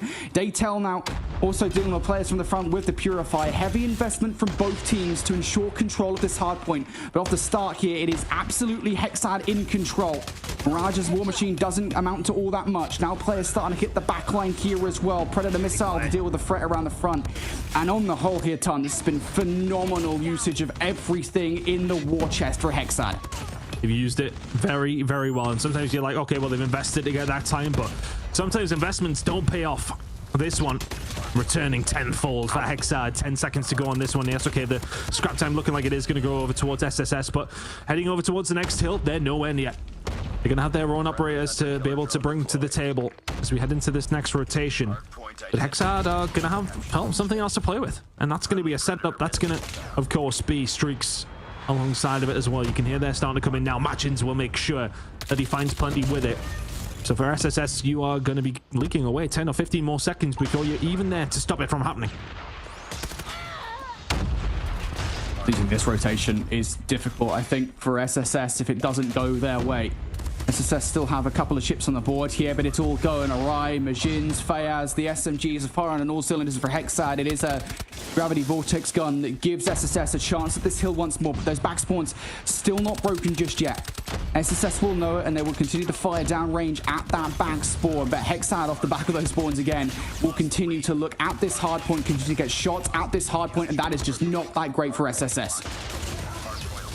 In all things considered, though, with 15 seconds remaining, they've done well to find a breakthrough. Investment was there, and it does pay off. But I think considering, you know, SSS picked up, what, 40 seconds or so over towards P1, the fact that they've only found another 50 throughout the next 3 hills, cause for concern.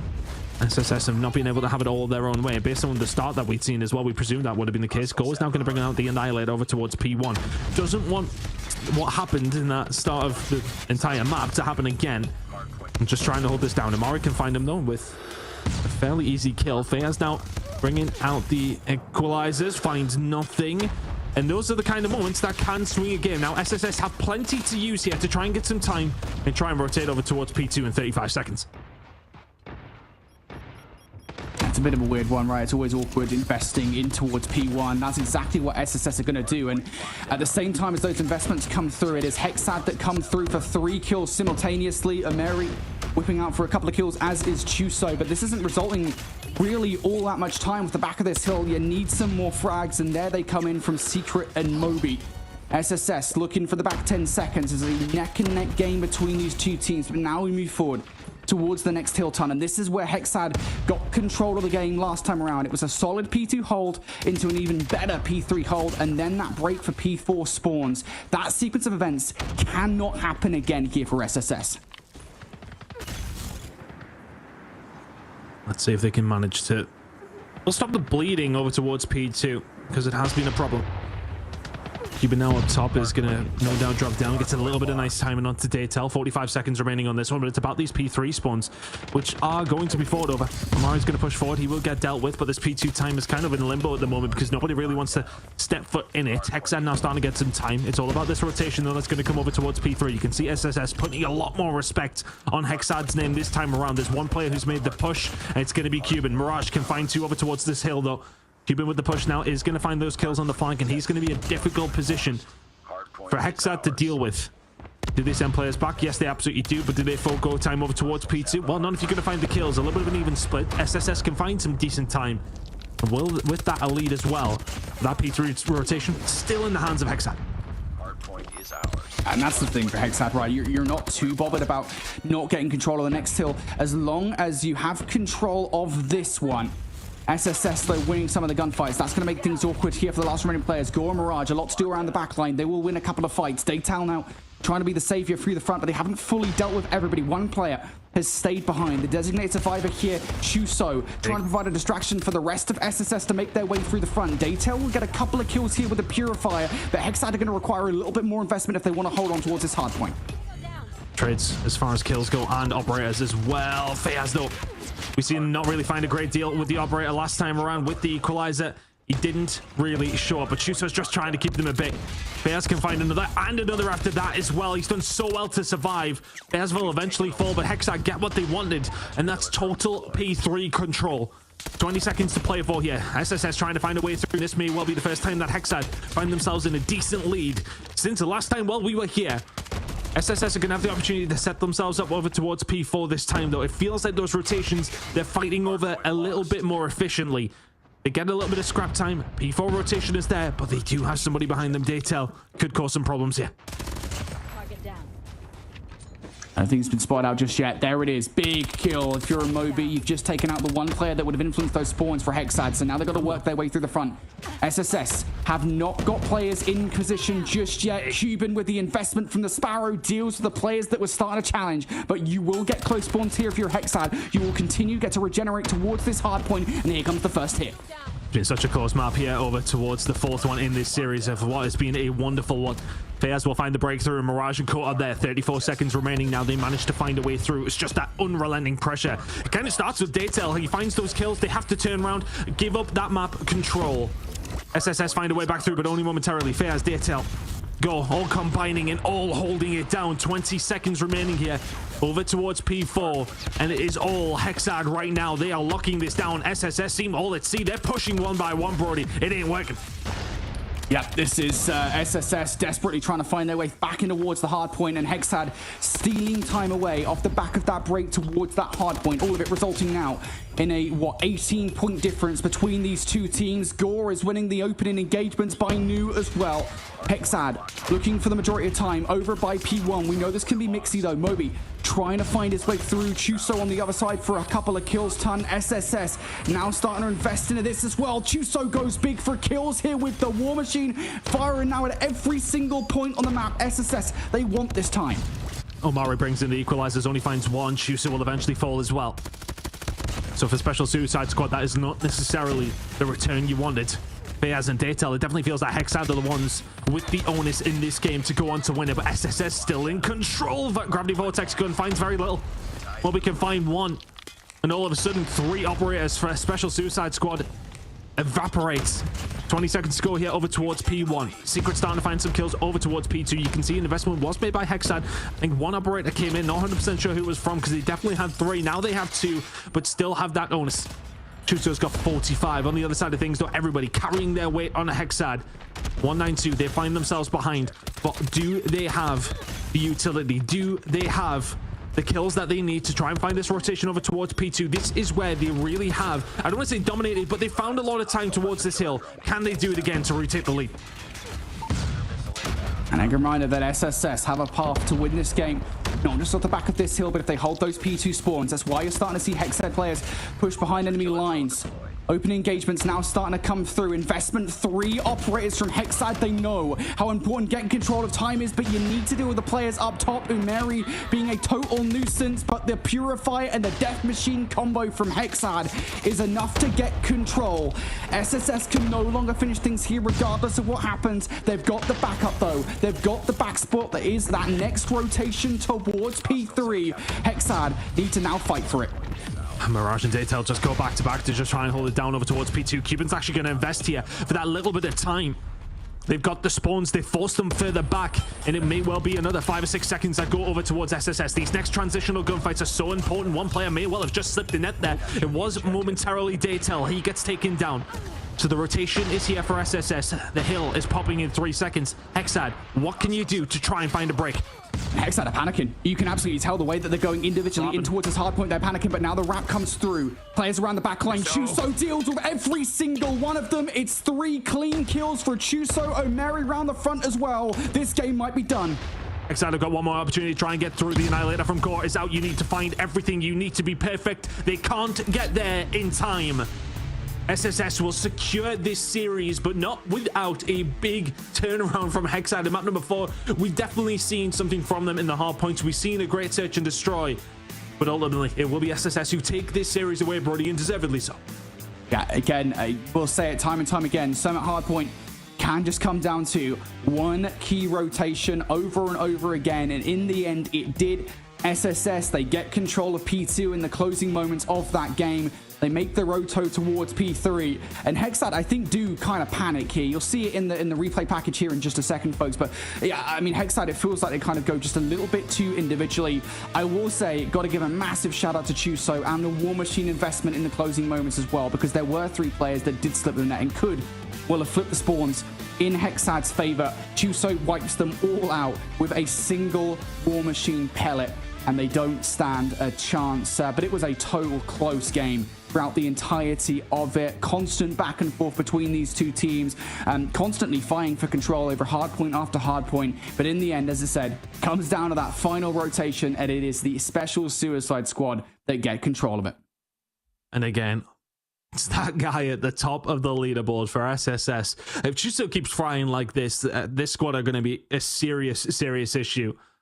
Everybody else in the challenge series, I mean, for all these teams, though, you look at a player like that and what he's able to do on multiple different occasions. Wonderful work from SSS. They will take the series 3-1. Lauren, sensational job from them. It's back and forth, but I mean, that could have gone either way on both hard points. That was a great S&D. That was what we're hoping for out of our matchups when we get to the challenge phase of this competitive ecosystem. I mean, fantastic job on behalf of both of those teams. Obviously, it is Special Suicide Squad that move forward in that upper bracket, but Hexad are not out of it yet, folks, for everybody at home. Just a reminder, they still will drop down into that lower bracket, and they have one more opportunity to stay alive in the competition and to qualify for the challenge finals. Great way to kick off day one, though, of our challenge season here for EU. We get to see that reflected here in the bracket. And I did misspeak earlier at the beginning of the show. We won't be doing the lower bracket matchup today. We're staying strictly in the upper bracket. So we actually get to see Special Suicide Squad again. They'll be facing off against the winner of the next match of the day between Underdogs and Exclusive. And I mean, Brody, Exclusive are a team we've been talking about for I can't even count how many years now. Yeah, Exclusive are the big dogs, right? I mean, I think their story coming into the season is a little bit different, right? You know, they are constantly playing second fiddle in Europe. It was to King's Clan a couple of seasons ago, then Animus in season 5. So Exclusive are looking to be the top dogs, but they're now fighting from the back foot. So I think it's going to be interesting to see kind of how Exclusive look in the grand scheme of things. They should get past Underdogs with ease, but getting to that upper bracket final, I actually think they're going to have a tough time if they end up facing the Special Suicide Squad, because SSS are not to be underestimated. They are a squad that back in UEC were taking maps off of Queens, which, by the way, is a roster that has beaten Exclusive a couple of times now. I think it's going to be a closer matchup if that is our upper bracket final today than people expect. Well, we're just going to keep all of these amazing matches going. We're going to be looking towards match number 2. Before we dive into that, though, we're going to be sending it to a short break. So when we return, like Brody said, the underdog versus the big dog. Don't go anywhere.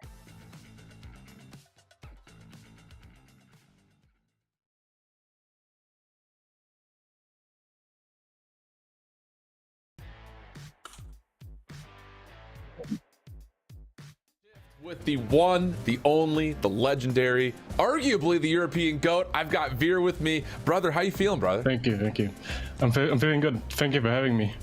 Oh, thanks for being here. This is gonna be a lot of fun. Just want to get a little bit of a, little background on you, because I think people forget that this is like your 5th year now competing in COD Mobile, and I think for a lot of people that have been avidly following, they know the story. But you're one of the only people who won back-to-back championships at the beginning of the World Championship caliber, playing with teams like Kingston, for instance, that really set up EU. What was that experience like, kind of starting your COD Mobile career? I mean, at the beginning, it was very, very difficult, since especially Europe was really good. But definitely winning the first year, especially when there was one slot in every region, it was truly special that year. And to back it up the year after like the partnering with Kings, then it really meant a lot to me by that time. Seriously. Yeah, I mean, a lot of people had you as the best player in Europe at that time. But then, of course, like you're kind of alluding towards, Europe kind of falls off a little bit. Lots of roster shuffles come through. Yeah. There's a middle portion of the time where you weren't finding the same kind of success. But, of course, you finish up this last season 5. You guys finish as runner-ups. You make it back to World Championships. So take me through that kind of reawakening in your career to get back to the top. It was really a struggle for us to get Exclusive to where it is now, especially with Neil alongside and Creed as well when he was with us. But it was a frustrating, it was a hard road, but luckily we're in a position where we can say we have like the best players in our team. But leading up to that, it was definitely hard, especially for us, for Neil, me, and when Creed was with us. placing seconds after second after second. It's just frustrating. Like, you want to win one, like, soon, hopefully. If you were to go back and pick like one weapon meta where you felt like you were the best version of yourself, what weapon was it? Like, what was the time where you feel like you were at the top of your game? It was the Holger meta. Like, I was straight on beaming that year. I think I had like on stage 4 where we won the year as well, was 2021. I think I had almost like a 2 KD the entire tournament. I was just beaming that year, and I love that meta. It was yeah, man. It was truly nice. You were nasty. Thank you. Fair enough. Veer, thanks so much for stopping in, taking the time. We'll catch you on the battlefield. Thank you for having me.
The Snapdragon Pro Series is brought to you by Snapdragon Elite Gaming and DHL. Hello, everyone, and welcome back to the Snapdragon Pro Series. We are hanging out here preparing for match number 2 on the day. Had to swap out Infinity. We'll be bringing in Proper here in just a second to join us on the broadcast and start talking about these matchups. For now, you're stuck with me, Ton. It's just me and you. I'm sure we'll manage. We would, to be honest, we probably would manage without those two. I think. You think we'd get away with it? I think we would. I think we'd be. Brody's not invited back. Oh, no, okay. Yeah, he's not invited back. But yeah, look, it's going to be an interesting game though, because I mean, realistically speaking, we had a very, very close one there. But for exclusive, this is kind of one that you would expect to be. I don't want to say easy, but it's one of those ones that is a typical one for exclusive coming through, going against one of those mid-tier teams. See how things are going to go. But there are no easy games here in the Snapdragon Pro Series. So realistically speaking, they have to still be switched on.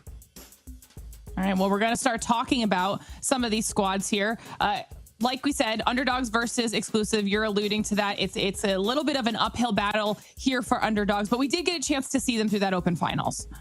Yeah, but unfortunately for them, they go against an exclusive team who did actually drop down and come through that losers bracket as well. So it's always going to be difficult when a team like that drops in that losers bracket. It still then goes on to affect you in a certain kind of way when you do get into the challenge group stage, I should say. Because those seeds, obviously, it affects how things are going to kind of look. For underdogs, okay, you get yourself qualified here, but you have the hardest possible start. And what I would say is a really difficult group for them as well. You are potentially going up against SSS if you go on to win it, which is a tough game to go into. Now you're going to be going up against Hexad if you do lose it. For underdogs, it is very much an uphill battle in this group. Yeah, it definitely won't be easy. But then on the flip side of that, we have to talk about exclusive, because when it came to open finals, like you said, you just talked about it, they were in that lower bracket. That was a huge surprise. We were wondering how that was going to happen. And then the team that took them out didn't give us the performance we were hoping for. There's Proper. We've got him back in here. He's finally joined us, making us wait. All right, Diva, how are you? I'm good. I like a grand entrance. The ramp was as slow as ever, just letting me down. But you got to give the people what they want. Feels good to be here. But just atoning to what Tom was already saying, this group kind of sucks if you're not named like exclusive. Really, I mean, like you're kind of like looking realistically on who's going to be that lower bracket matchup. You guys were already touching up on a lot of good points, but I'm just ultimately just here to be able to see what this team right here, this roster just popped up right next to my face, is going to look like. Because, I mean, since losing to Queens 0-2, they haven't been tested yet. And now there's, like, even a lot more question marks about, like, what this roster's peak might even look like. Because they still haven't beat Animus. And albeit a couple roster changes themselves, they're not exactly Europeans' best, whatever the hell that means on a global stage. So, yeah, I think I'm mostly just trying to... for Call of Duty Mobile, calm and relax yourself a little bit here, man. I'm just trying to figure out where this team actually lies. Well, we get to see their choices here for their picks and bans as well. Starting things off with a Slums Hardpoint from Underdogs. Yeah, that's going to be interesting as well to see how that goes down. So one of the new ones to come into the rotation, but it's still at the same time it's Slums Hardpoint. You should know exactly what's going on. Standoff will be coming off with the Search and Destroy control on Raid. Pretty standard outside of the Slums. So that's an Underdogs pick as well. So bear that in mind when we do head into it. Maybe trying to throw a bit of a curveball here. I don't know if I'm giving Underdogs enough credit though. I mean, realistically speaking, they came through the winners bracket. Okay, they went up against Troglodyte Tribe in a very, very convincing 3-1 fashion. But unfortunately for them, they come in against Exclusive to kick things off. So still, on paper, Exclusive are the team that came through the losers bracket. But we know what Exclusive are like. We know what to expect from these players in particular. And it's going to be difficult for Underdogs no matter which way you kind of put it. Yeah, I think this will be pretty telling of what both of these teams are going to be capable of this season. So I'm excited to see how this second match goes. And I believe our players are ready. The lobby should be about to load in. So it's time to dive into match 2. Well, here we go then, Proper. We've eventually got you on board. I don't know if you have something better to be doing, but here we are. You eventually will get in with me. But Underdogs taking on Exclusive. Look, on paper, to me, it does scream an Exclusive win by a comfortable fashion, but do we expect maybe something a little bit more out of Underdogs? As mentioned, they did come through the winners bracket in open finals in convincing fashion, but now they get a date with Exclusive to kick things off. Not necessarily the most ideal. Yeah, I mean, the odds don't look good, man. I'll tell you that much if you're an Underdogs fan. And I mostly am saying that just because you already talked about the point. Underdogs did beat Troglodyte Tribe 3-1. They won both hard points by a combined, what was it, like 7 points or something like that? 5 points on the Summit hard point, and then 8 points on the Slums hard point as well, which is setting ourselves up wonderfully for this map 1. So not exactly comfortable to say the least. On the other side for Exclusive, they did not play Slums map 1. It was a 3-0 versus Troglodyte Tribe in the lower qualification match. Their map 1 on Summit, though, it was 250 to 59. So if we're taking an odds basis only, I'm definitely going fully for Exclusive. Underdogs have a lot to prove, but they made it through the open finals. They made it towards the next stage here, so we're expecting them to be able to play up to the competition. You would expect so. I mean, it's still Exclusive, right? They still have the players on that roster that are mostly going to cause a hell of a lot of issues for, well, a team like Underdogs. Fade and Co, what can they do up against EU Juggernaut in the side of Exclusive here on Slums Hardpoint? It's a map that plays simply. It is Underdogs' pick. They want to try and throw something that, well, it's just fundamental Call of Duty towards the side of Exclusive, and is that going to work out for you, or are you going to get punished? Well, based on the opening break, the latter seems to be the case. But for the side of Underdogs, just holding down that P2 spawn, if you stay on that side of the map, it's not necessarily the end of the world if you do bleed some time. Yeah, Slums Hardpoint again. I mean, this is a staple when it comes down to Call of Duty's history. You're looking for some pretty big moments, mostly over on the side where the blue arrows did start this entire game. But Exclusive did start off with the favorite side, and what I mostly mean by that is the P2 side. They know that the south lane is under threat. They do have immediate bricks control. They have not relented from the pressure. I mean, just about a flawless hold is what you expect from Exclusive. It's what they're going to get on this opening hardpoint of Slums. Oh, and the rotation as well, not looking too bad. Yao can find one. Needs a little bit of help from the rest of his team, who are coming down from the dumpster side of the map, but now being slayed out. Sawa will find 2. Grizz is there for backup. Says are there for the pinch right now. Underdogs do not have a point here on Slums.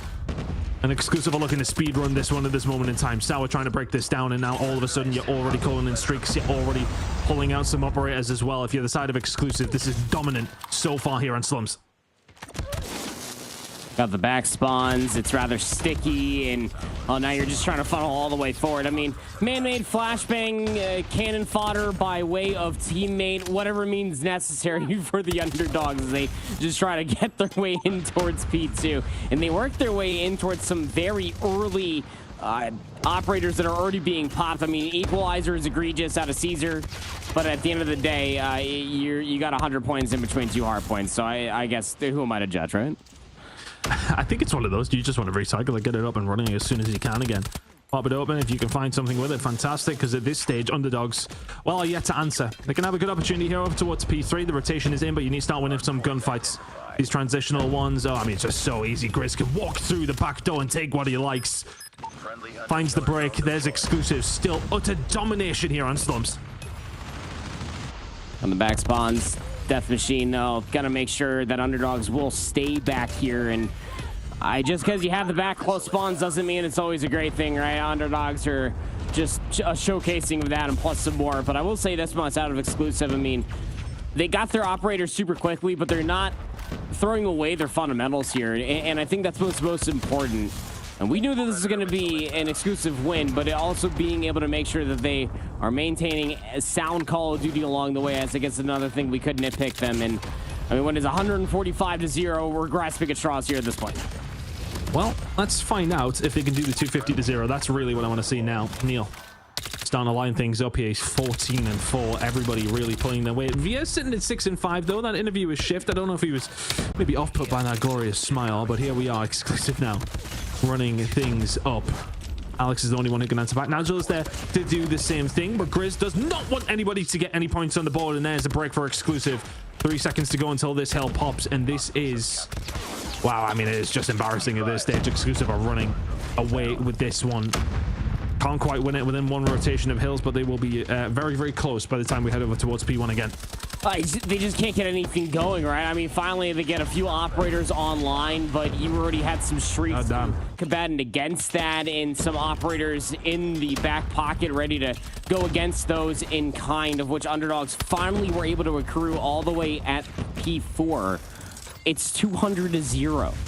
And underdogs have yet to find their way in. Sparrow gets popped. Salwu gonna find a couple more kills, and underdogs just can't find any semblance of a way forward. Every single time that they try to move forward, they get bopped right in the face by a couple operators, and just by really good setups. Fade's gonna spawn all the way in towards the back. He was one of those players that was one of the Limer Lights versus the Troglodyte Tribe in open finals, has been absolutely suppressed, as exclusive are just 25 points away from calling game one. Underdogs with a fat old goose egg on the scoreboard. Well, we've seen it in open finals on occasion, but to see it at this level would be something else. Exclusive coming in with a potential statement of intent, everybody dying from the side of underdogs, and this has been a showing of how to play Slum's Hardpoint. And they said, okay, yeah, you want to play something maybe a little bit old, maybe we can bring something to the table, something new. Is that going to be what gets us over the line? And exclusive say, well, yeah, well, you want to know what the equal of a 9-dot finish looks like? No, they got a point. God damn it, exclusive, you kidding me? We had the 250-0 set up and you let them get 3. How dare you? Exclusive 1-0, 250-3. It's that's something. Well, you know what? I know it's break that down for us, Andy, or say again. You want to break that down for us of how they did that? Or? Yeah. I mean, I guess exclusive might be big NASCAR fans, because allowing a big old 3 is a daily yeah to me, partner. I don't even know if you understand that reference, but I digress. Yeah, there's no breakdown whatsoever. It was started off as a great opening break. Underdogs going in towards P2 attempted to try to get bricks controlled. They died. They spawned cemetery, just like cannon fodder, just were sprinting almost like a human horde through these very narrow choke points, and it just allowed so much score to be accrued by exclusive that by the time that they had any semblance of an advantage, it started off with just a terrain advantage, which turned into a numbers advantage, which turned into an operator advantage, which just turned into a GG. By maybe halfway of P3, exclusive could do no wrong. Well, exclusive coming into this one, showing that blip up against Queens that stuck them in the losers bracket was, well, merely a blip. Map number 2 going to be coming up very, very shortly, and well, if that one's anything to go by, then well, we'll be heading into the next match pretty quickly. Underdogs, we need to find something else here in the search and destroy. A change of pace, well, is I was about to say, is that something that they can use as their advantage, but it's something that is just a necessity at this stage. We're going to be heading over towards standoff as well, which can be quite a quick search and destroy when you think about the aggression you can head over towards each and every site. You'd expect exclusive just to keep that pace up. I was sitting here writing notes at about like 1 a.m. Eastern, just trying to like come to grips to any sort of advantage I could possibly find for underdogs. And I was like, I mean, it could be the search and destroy, right? You go back to even like the matchups that were absolutely raffle stomps in favor of exclusive in the open finals. Search and destroy were still technically the maps that were closest. That said, versus the series that they beat Troglodyte Tribe on, the one that, again, they only won both maps 1 and 4 by a combined 7 points. They still lost that Search and Destroy on Tunisia 2-7. So standoff is maybe could be different, but this is all just a potential of going up against a team that is very well oiled, and that is exclusive. They have a good core group of individuals that have been playing together and have been playing this game of Call of Duty Mobile realistically since its launch. So yeah, I don't know. I mean, how do you set a pedestal of what you have to step up to even greater? Because after you lost by 250-3 on a map 1, that's essentially what I'm asking out of the underdogs. You got to show me something here. I mean, a round would be... That'd be dope. That's a great start, Ton. That would be a good start. And then build from that. Underdogs, let's see what you can do here on the Search and Destroy as we load into Standoff. I mean, it's 2 classic maps, right? I mean, we're going way, way back here with this initial first 2 maps. What year is it? Is there an optic van about to come out here and do something? I don't know, man. Does the man even exist on this on the reiteration? Yes, it does. I can see it. There we go. I couldn't see it for a moment there, and I wasn't sure. It's not something we usually actually play around, I mean, typically. Here we are. Anyway, heading into the Search and Destroy. If you're underdogs, can you find some sort of answer to the questions that were posed by Exclusive? Well, on initial impact, not quite. Fennec is out from Grizz, and it's just so easy. I mean, comms, please. Somebody tell them that he's flanking behind. Grizz has now found 3. And Yao can eventually answer back, but the pressure now going to come in and says, I will find Fade. They know where Yao is. It is the bomb down. It is a 1 versus 4. The round is donezo. But it's not over yet. Ready up. I mean, like, when you think of a player that's going to try to get first blood on standoff, you're like, cool, he's going to go 1 for 1. Player on the backside or the other side of Tractor or the other side of Square is going to be able to get that trade, let alone not allow him to get even close towards Grandma's. But I don't know how Grizz walks away with 3 short. Aggression looks pretty good for Exclusive early on. This time they're taking the pressure towards the backside of Delhi. But the bomb's still working over towards Zay. So they're kind of slowing up the roll, trying to see if there's any adaptations coming out of the underdogs. Neil can find something back. Angel, Alex both falling to his sword. It is able to answer back, so some life coming out from underdogs. You can find these gunfights. You need to be able to find a few more. Sour misses the first bullet, won't miss the next couple. The Fennec out from Grizz again, just getting up close and personal. Now Fade left in a 1 versus 2. I got the numbers though. You got so much space being cleared on the backside of Square. Grizz, he's got eyes on the backside of Grandma's here, man. But Fade, PDW is going to get that information, going to slide out past P1, just try to get an angle on this. But you got players watching all sorts of points of ingress. Fade looking to play over towards the backside. They have spotted him out. Grizz, sniper in hand. Yep, you know the rest. But it's not over yet. 2-0 now to the side of Exclusive here in the Search and Destroy. And it feels like the map score might be that very, very shortly. At least though for underdogs there was some... Well, there was a threat of a round at least. 1 versus 2 in the end doesn't go their way. Exclusive again will push over towards this A side. A lot of nades over towards the middle of the map just to try and slow things down. But Grizz will do the same thing here with the MG42. Gets taken down. Sniper shot from Payne is solid. Advantage in numbers towards underdogs. Yeah, this is a really good adaptation coming out from underdogs. Just try to get a little bit more body stacking. Play for the trades over by Square. Force Exclusive's hand towards the backside of Delhi Caesar. It's going to get really good damage, but there's the bait and switch. Back and forth trades. But it's an extra one on the opposite side out of Veer. Allows this push to get a little bit of extra oomph over towards B. Neil does well, gets aggressive. Second player may well be here as well. Nigel, is he going to catch the snipe shot from Neil? Disgusting. Ready up. Exclusive 3 to the kill. Neil running away with this game. Stunning from Neil. I mean, we're about to have like 2 different plays that are potential for the upcoming trailer of the new season. I cannot lie. Grizz in the first round. They're in the second for Neil, and he is just not done yet. This guy barely misses the sniper. And you could imagine just the free flow across standoff that you get if you are Grizz, who is now up to 7 eliminations. There's no time for breath. There's no time for any sort of antics whatsoever. Exclusive got somewhere to be. My goodness. And this just... I think it's always hard to read into these because you see what Exclusive are playing like, and they're going to have I mean, let's call it a spade here. Exclusive are going to be going through to this next match and going into that qualifying matchup against SSS. It's hard really to read too much into this, though. They are playing well, but our underdogs just that far behind everybody else right now. Seems that way, Ton. 2v3 on the map. The only problem is that you still got Neil and Veer, 2 snipers alive for Exclusive.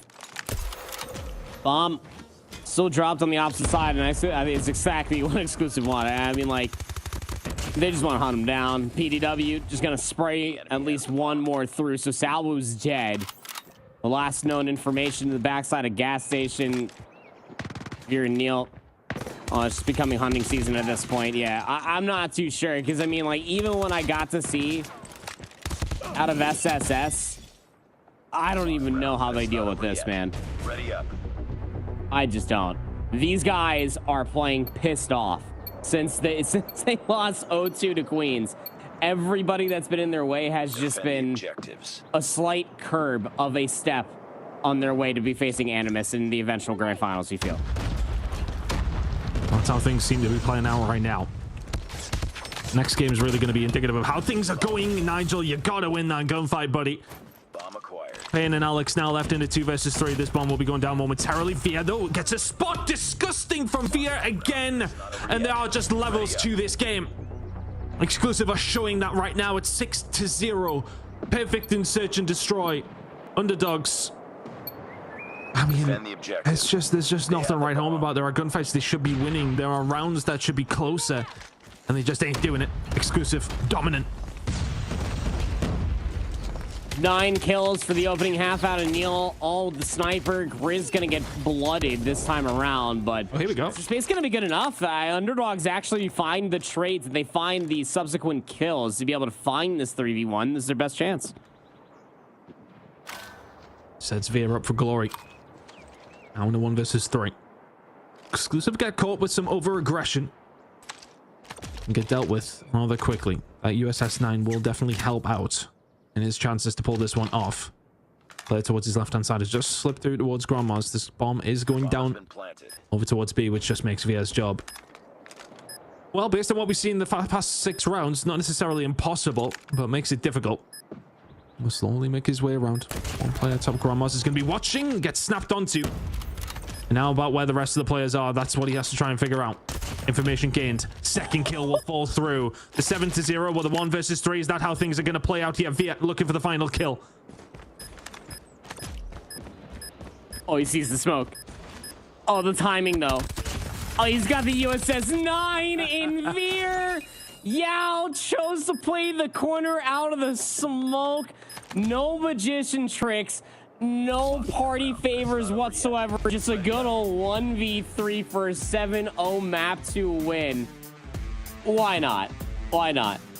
Maybe they just didn't want us to cast together at this stage because this one will be over rather quickly. We barely got a word between each other. I never even asked you how your days went because it's already 2-0 and Exclusive are running the show here. This is utter domination from one of European's best. And you know, the change-ups in the roster, that kind of thing, I mean, we can kind of talk about it another day because right now I don't think it matters what roster is fielded by Exclusive here. Underdogs, well, we knew they were that when we headed into the series, no doubt, but I don't think I expected them to have 3 points over 2 maps. And that's ultimately where we are right now. This series is about to be so over so quickly that by the time we get done with it and we got to bring Lauren back, it's about to be on her chair again. Like, this is crazy. Again, Underdogs, like, I gotta tip it. Like, their series that I got to cast, their win versus Troglodyte Tribe was nuts. Like, it was so close and it was so competitive, and we got to see so many bright spots out of Nigel. He's a great mind when it comes to that AR play, but Exclusive are just running through them. And if it's not Grizz in the standoff, search and destroy, like, Neil is just everywhere and he is just forced in place. But when push comes to shove, screw everything I just said. Veer has to step up in a 1v3. These guys got everything in this matchup so far. Underdogs ain't got nothing. This raid control about to get bloody.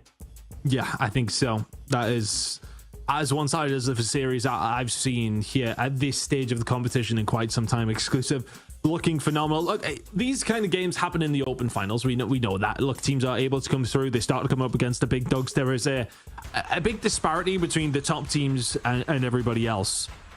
But when you get towards this stage, right, you get into latter stages. You're trying to qualify for challenge finals right now, and this is happening to you. I think it says more about Exclusive. And as you said, are they just playing a little bit angry? Oh, we're about to find out. Underdogs. 3 points in 3 maps would be upsetting, to say the least. Let's see if Exclusive can... Well, are they going to put this one to bed very early, or are they going to make hard work of it? Right now, Cesar in the middle of the map. He's fighting against 2 people. I don't think I've seen a gunfight actually work back in his favor. Fists were out to maybe try and get something done, and that is my only worry for this one for Exclusive, that they maybe just try and take the piss.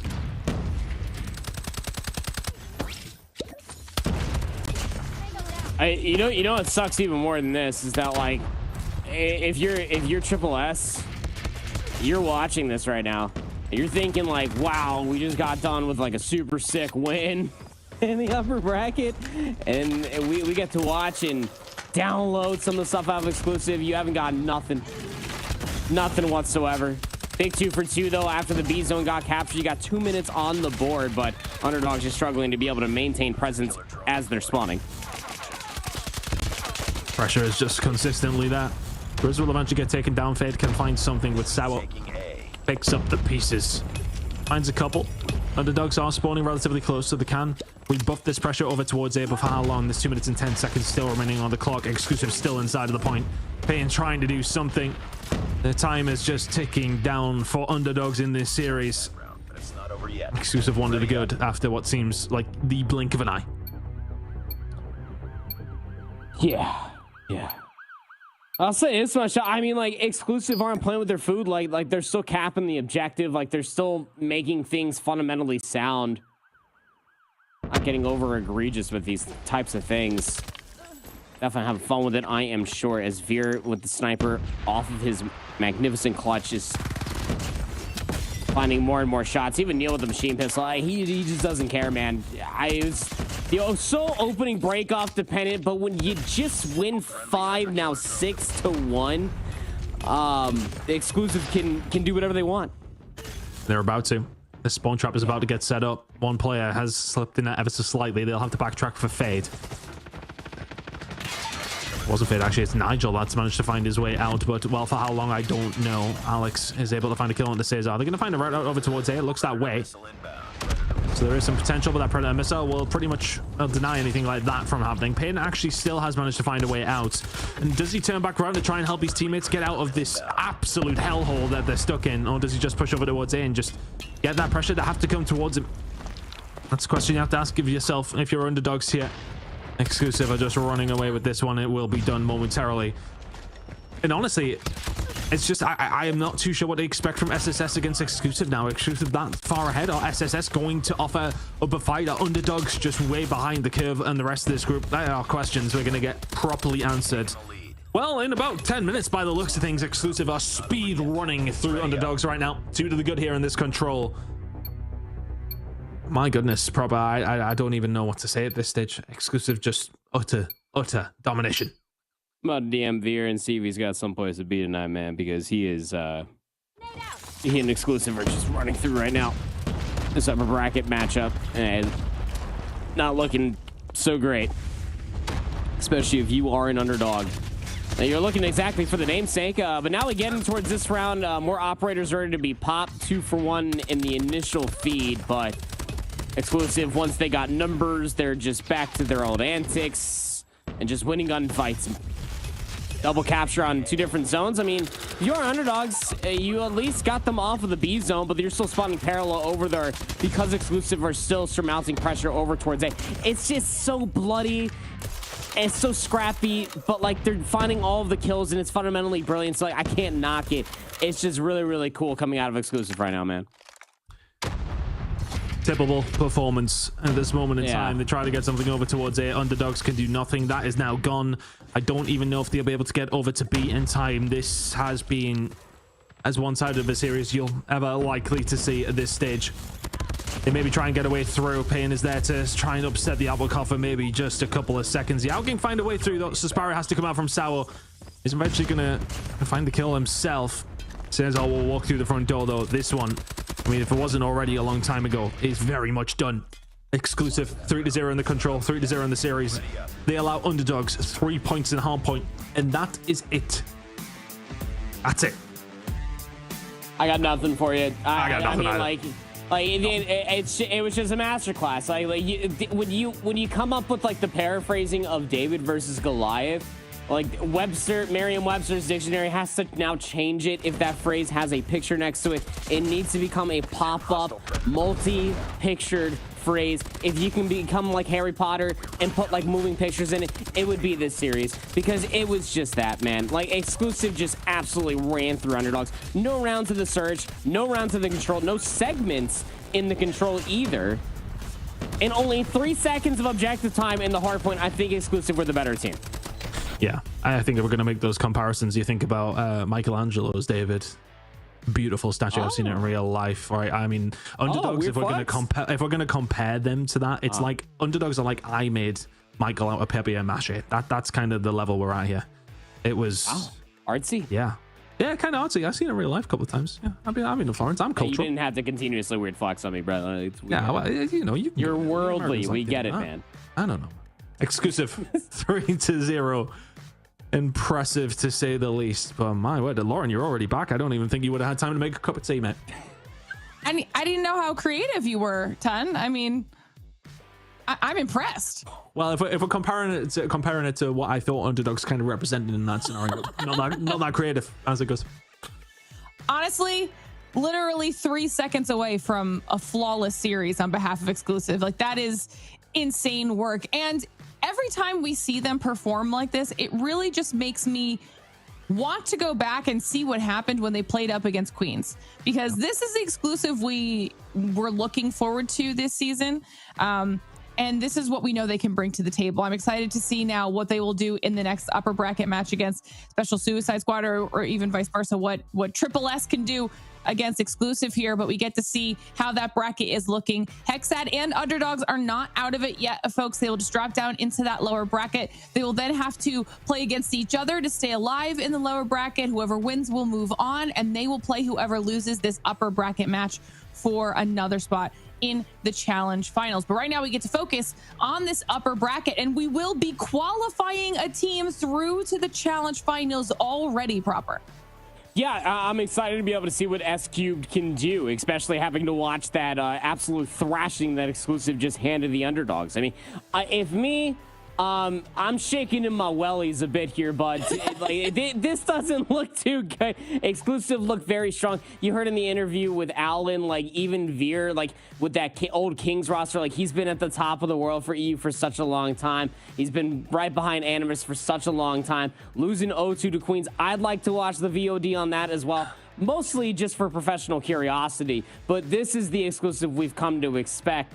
S-Cube, good lunch, have fries. Yeah, you know what? It's going to be fun. It's going to be fun to see what these teams can do for that first spot. And you know, like we keep saying, that whoever does lose, still not out of it. They'll still be around. They'll be playing whoever wins that first lower bracket match.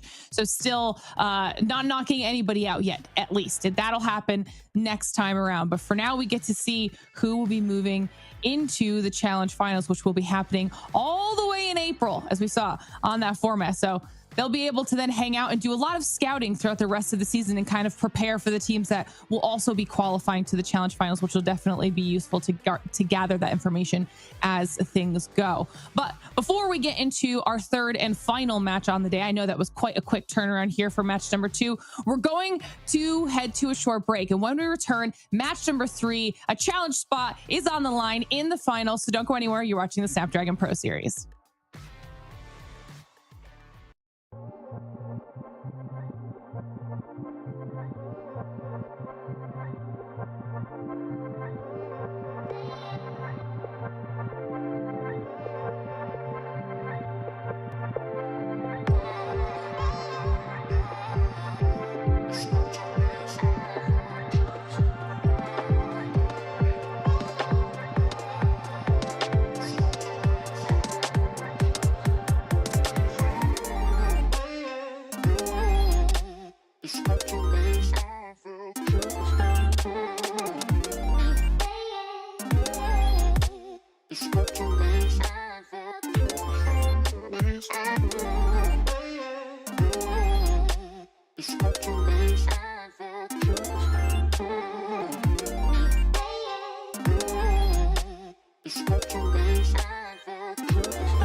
The Snapdragon Pro Series is brought to you by Snapdragon Elite Gaming and DHL.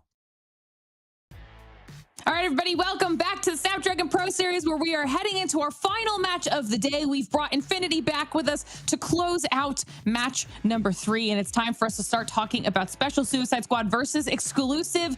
Both of these teams battling out for the first of our Challenge Finals spots. Brody, this is going to be exciting. I barely had time to do anything between the last right? series I casted and this one. It was honestly, I think genuinely between the start of the match and the end of it, it was about 20 minutes, which is probably the quickest Call of Duty mobile match you will have ever seen. With that said, I'm hoping this one is a little bit closer, and I actually expect it to be. I know, like you guys were saying, that Exclusive are probably going to roll through this entire group. I don't necessarily think that's going to be the case. I think they're going to win. I don't think they're going to roll through super duper easily. So I'm hoping this one's going to be a competitive matchup. I mean, Proper was absolutely flabbergasted after what we saw, so we're going to need to bring it back here as we get to give a little bit of love to Special Suicide Squad, who looked pretty strong in that first match, Proper. Massive way, and I think when you're looking at it from their perspective, they're kind of back on the same pedestal of a David versus Goliath. They're going up against an exclusive team that I'm sure that they've seen, whether in open finals, either as individuals or as a team in recency, is one thing or another. But Chuzo was really impressive in that opening series. You're going to need all of that extra slaying power, plus the fundamentals that we got to see in their first stomp of the day as well, Lauren, going in towards the series versus this roster here. Yeah, that's actually a good shout, because Chuzo, you guys were really hyping up in that first match, Brody. He had really, really strong numbers putting up. That's going to be important when facing off against a team like Exclusive. Yeah, for sure. And it's not just him. I think everybody needs to fire on all cylinders, right? You're going to have to like Moby, I think, is another player that maybe can fly under the radar sometimes. I think if he steps things up, they should be in for a good time. But it is going to be difficult to beat Exclusive. I think that much is for sure. And I think the thing is of Exclusive, right, is that even in the last match, you didn't really get to see like Exclusive as they actually are nowadays. Like, they've made a couple of changes to the roster. You've brought Sour on board, who is actually playing in the matchup, a player that we need to be looking out for this season. Obviously, you've got the rest of the Exclusive lineup as well. Like, it's a phenomenal squad. I think SSS are going to be firing on all cylinders going into this matchup if they want to win. Well, we've got a nice little spread here with our maps. We've got another Slums hardpoint in their Coastal at the end, a Crossfire proper. This is going to be good. This is gonna get weird if the crossfire control, especially like with Exclusive, like that's gonna get strange. The Tunisia search and destroy, I am excited though, because for when it comes down to search and destroy as a whole for Exclusive, they need to continuously get better and better, and you need to look at this, whether you know you're gonna win this series or not, as an opportunity to bolster what could be a potential map 2, a map 5, or a map 7, depending on where you are. And Tunisia is one of those staple map mode combinations. Guaranteeing it of some good practice here in the map 2 could be very strong. And Hacienda, I mean, let's call a spade a spade. We're always guaranteed to at least see it. Yeah, at least once. It's in there. I mean, I think this is going to be a fun series if we can, especially if we can get past that third map, Brody. So I'm ready to see what these teams are going to show us here in match number 3. You've got Exclusive coming in warm after match number 2, so that could be a factor as well, where S Cubed has been sitting out since match 1, kind of waiting in the wings to see how this was going to go. I think it's going to be exciting either way. I think S Cubed will at least make it a little bit more difficult here on Exclusive. So let's dive into our third and final match and see who's going to be the first team in the challenge finals. Alrighty, cheers, pal. Yeah, this is going to be a fun one, I do think. I think, you know, again, we look after that last series and it feels like Exclusive are going to have a lot of momentum. They're going to be firing on all cylinders. I know Lauren said that they're going to be feeling warm. To be honest, I think it'll be like lukewarm, if anything, after that match. It was barely a warm-up. SSS, I think they're going to be underestimated in this one, honestly. Maybe I'm giving them too much credit, mate, but it feels like they're going to come into this match as the underdog. Yeah, I mean, you just can't allow, if there's any sort of like internal fear, to let that like sway their decision, though, because I agree with you. I think that this team, especially what we got to see in their opening matchup versus Hexa, it was really, really good, man. Like fundamentals were really, really sound. Hacienda is a map mode combination that does favor the team that can play very fundamentally sound, especially when you're thinking about the setup over by the Rock Hill, P3 setup, the Lambo Hill, controlling back P2 spawns. It's all very beneficial to be able to have that, and it can shut down a very aggressive team if Exclusive start to take them for granted. That's why I kept on pointing out, even in their stomp that we just saw versus the underdogs, 250-3 on a Slums is not a Hacienda hardpoint, but still their fundamentals were very, very sound. And I think this is going to be a good test for S-Cube, whether they do win this or not, going up against this Exclusive roster. Only time will tell, but Exclusive cannot take this team for granted, because I agree wholeheartedly with you, Brody. If you can rally behind Chuzo, if they continue to be that catalyst of what we got to see in their opening matchup versus Hexcat, I think that this could be a real problem for Exclusive. Again, you still have that 0-2 loss versus Queens, and I still haven't seen the VOD, so I still have a lot of question marks about what's going on with Exclusive in this entire month span. Yeah, and like, that's the point, right? Is that Exclusive, I think that arc coming into this season, if you will, is the fact that they aren't the top dogs, right? I mean, they are coming into the season playing second fiddle pretty consistently over the last 12 months or so, and they are constantly trying to prove to pretty much everybody that they should be the top dogs in Europe. It's very difficult to imagine that being true when Animus are on the board. They have to prove that they are still even in the conversation. I mean, again, like the fact that they lose twice to Queens in consecutive tournaments, once in Open Finals, once in UEC Grand Finals, it does kind of set the precedent here that the Exclusive of trying to fight back, trying to become that #1 team in Europe once again. They've got the firepower, ultimately. But this, I actually think, is going to be a real test of whether or not they're still in that conversation. Because even when we go back to Open Finals, you got to remember that, like, we saw them face varying extremes where, you know, they got beaten down by Queens 2-0 and then had to fight through teams that were nowhere near their caliber in the lower bracket. Like, again, those lower bracket matchups were just not even close because they were just so much significantly better. I think that SSS kind of lie in a nice little between those two groups of teams where they are not going to get rolled over in this series, but are they quite that upper echelon of like European talent? I don't think so. They should still provide a test, though. Yeah, I mean, even making it towards this entire stage, Ton and I were kind of pointing at this with the underdogs matchup versus exclusive, was that we expect you at certain points in time, whether you're a fresh name on the block or somebody that's at least been in towards this stage of the entirety of a season before for the Snapdragon Pro Series, we do expect you to start to play up towards these teams. I mean, as much as I keep poking the bear of European Call of Duty Mobile comparatively to the other regions, mostly looking at China and Garena, yeah, we still expect you to be able to reach that echelon at certain points in time. So we love being able to point out these smaller moments and these individuals. And I genuinely do believe, especially on a paper sake, when you take down the names of Hexat, of what we were talking about and what you were talking about earlier with like Daytel Gore's on that team as well. These are names that have been around for Call of Duty Mobile for the European entire Snapdragon Pro Series for quite some time. So I think you could really wear that proudly if you are S-Cube. Now comes the real litmus test to be able to see where you stand. All right, well, Triple S here going into this matchup. They are up against it. This is a totally different ball game than they were when they were facing up against Hexad. Let's see if they can catch any big fish as we get into it. Proper, we know P1 is always a mixy one. First couple of gunfights already starting to go down here. And it feels like already out the gates here, nothing too crazy for SSS just yet, but they seem to be trading well enough. Yeah, I mean, if you are S-Cubed, you did technically start off on the favorite side of the map. I wonder how much they're going to start realizing that they are going to lose that. Well, I guess when you 3 dead in the feed, make it 4, almost 5, might as well. Thank you, Caesar, USS 9, an absolute menace.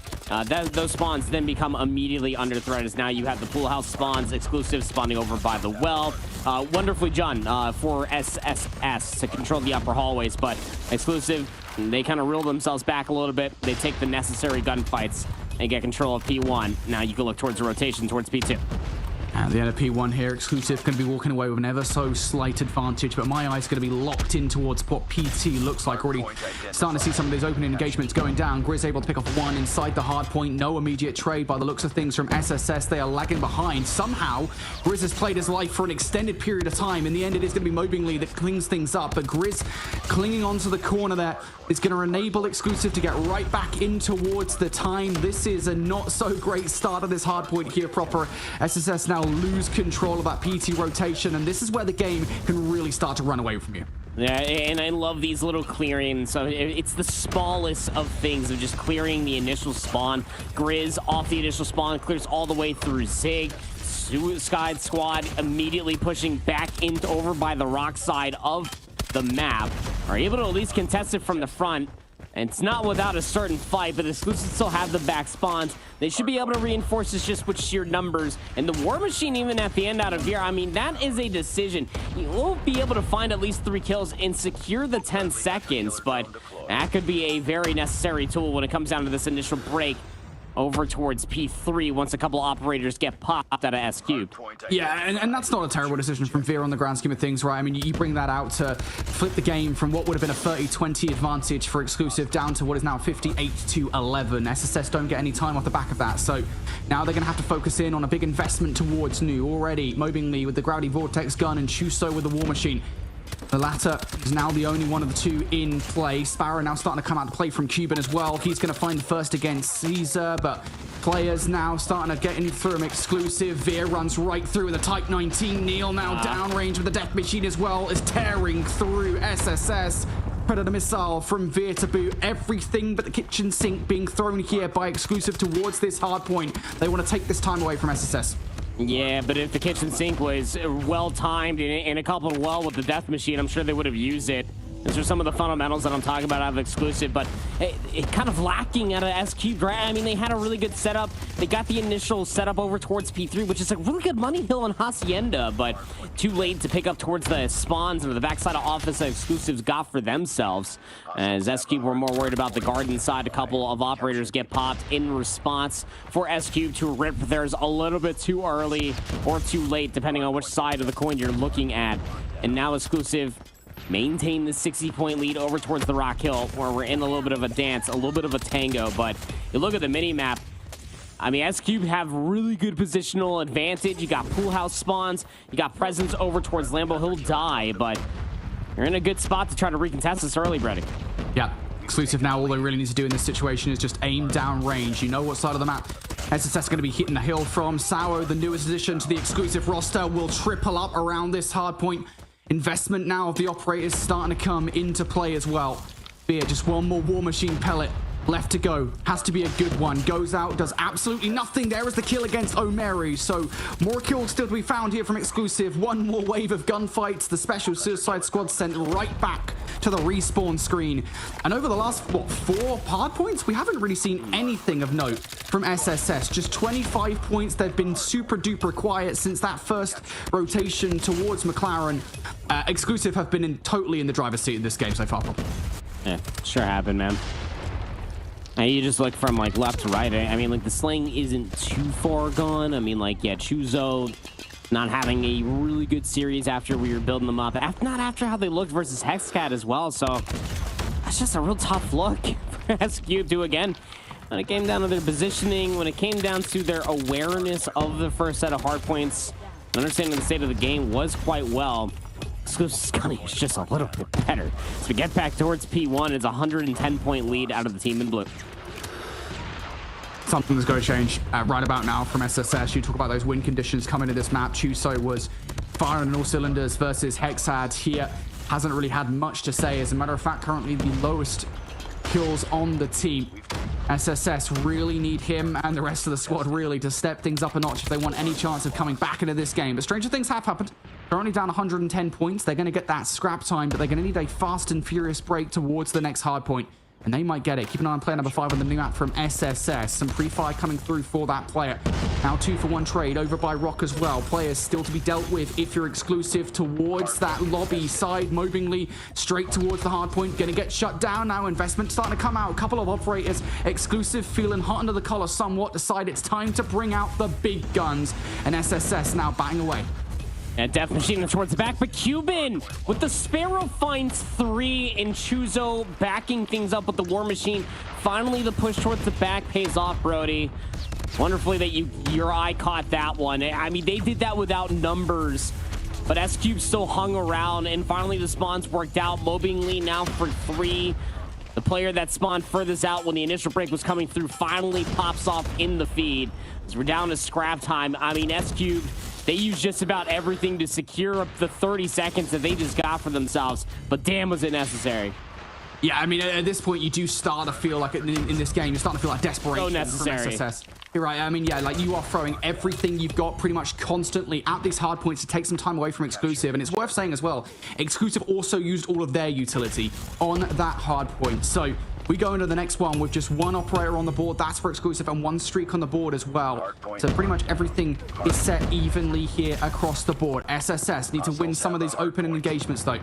Already feeling the heat from up top here. 3 players up top, 1 player in behind enemy lines. That's Caesar, who picks up 2. Chuzo fires back with 2 of his own now. Exclusive dealing with the pressure from all of this well side. SSS on their way, but the Sparrow from Sao is everything. More kills to come through. It is a full blue feed. Exclusive having their way with SSS at the moment. Oh man, dude, Exclusives in the back office spawns on P3. It is just so clean. Now through 2 sets of hills.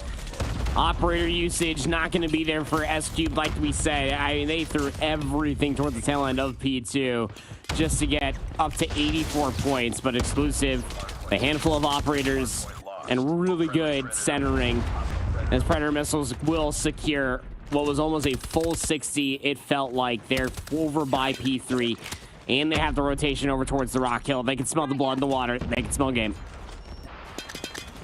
Just 1 more solid rotation and hold. This game will be done.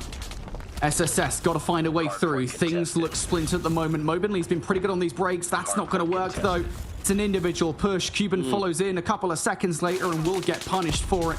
They're now pre-firing the spawns with the War Machine as well. Will finally run out of bullets, but just as he goes down, now Grid's going to bring out the Gravity Vortex gun to play. Finally, SSS are able to make it past to have a look at this hard point, but they're immediately met with trades in favor of Exclusive. Veer and Sao combined for 3.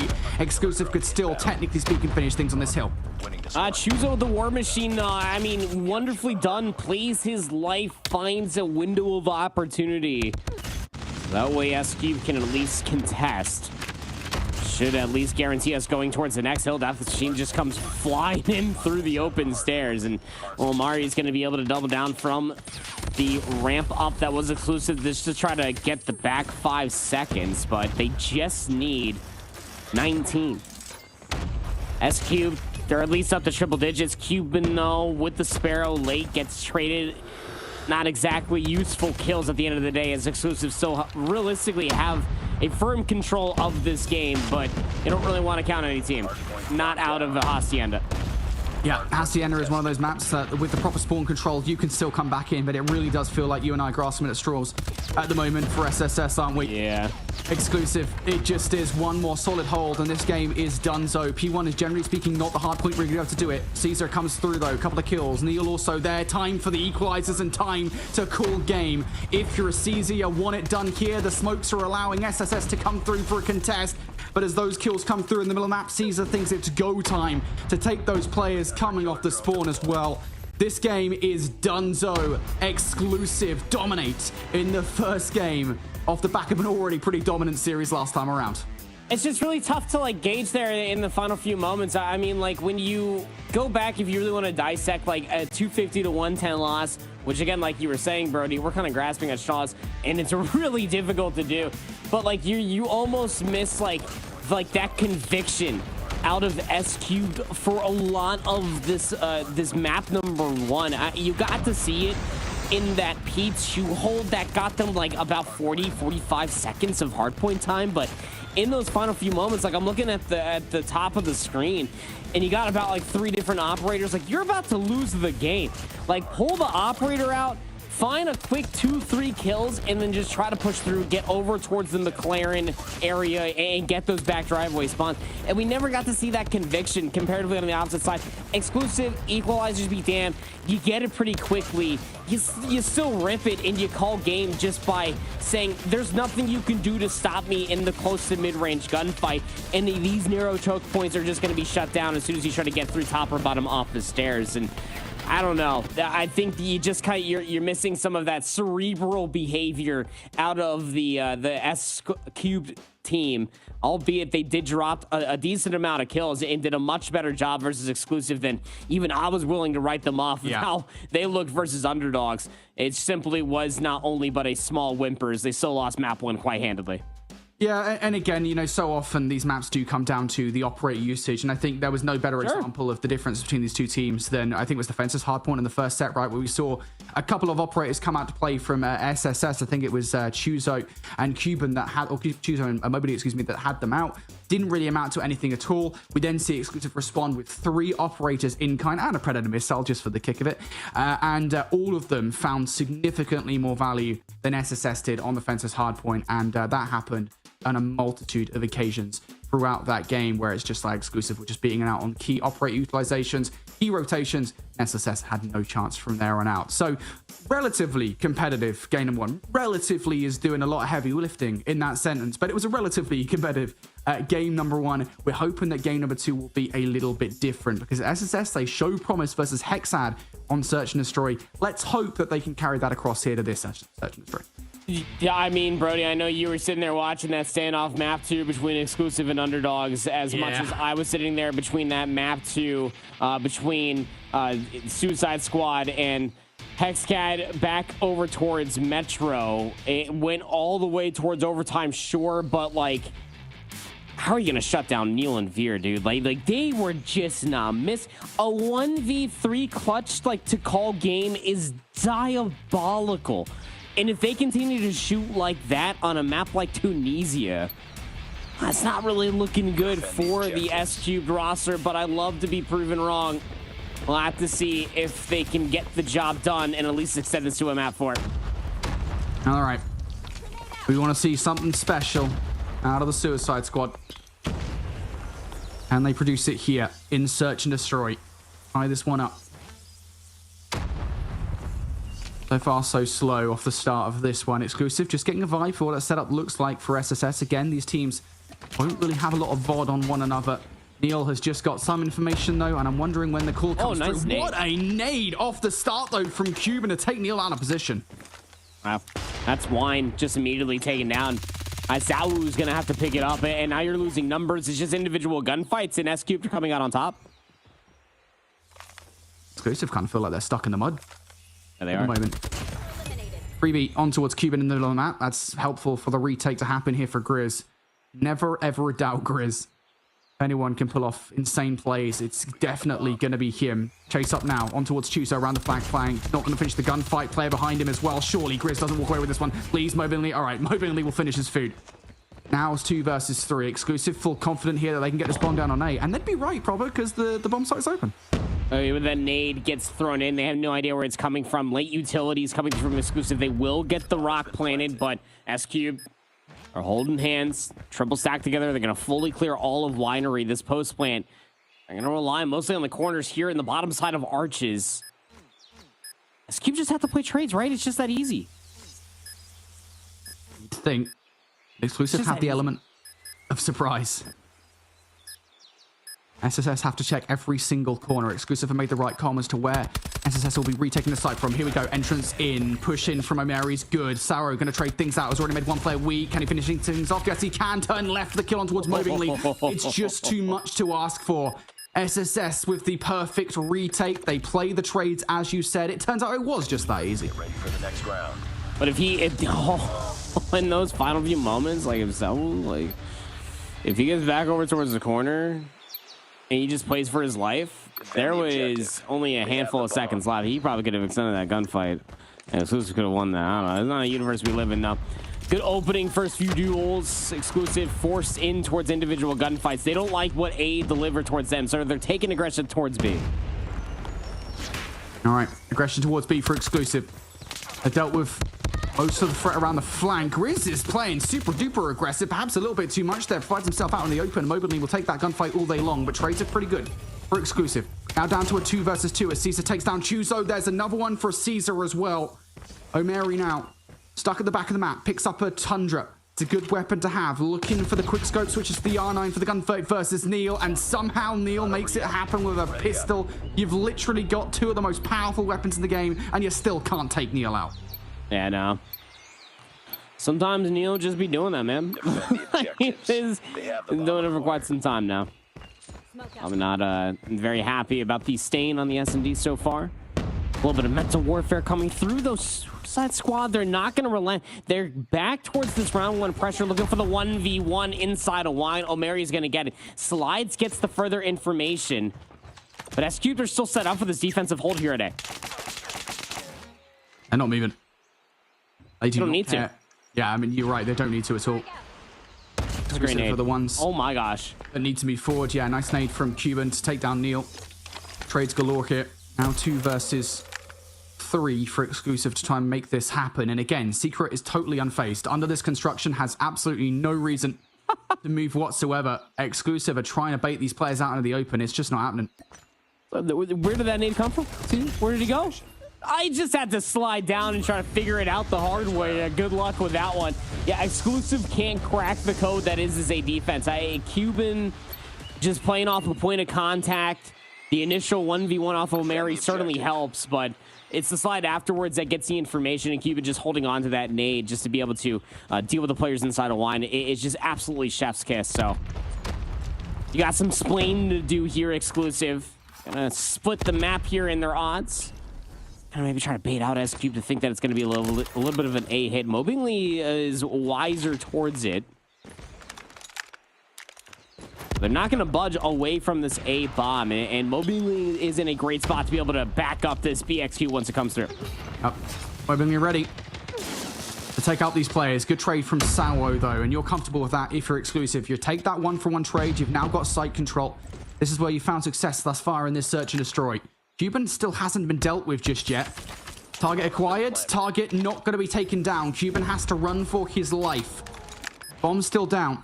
On site. SSS losing numbers at every single point of entry, though. And all of it comes down to O'Mary.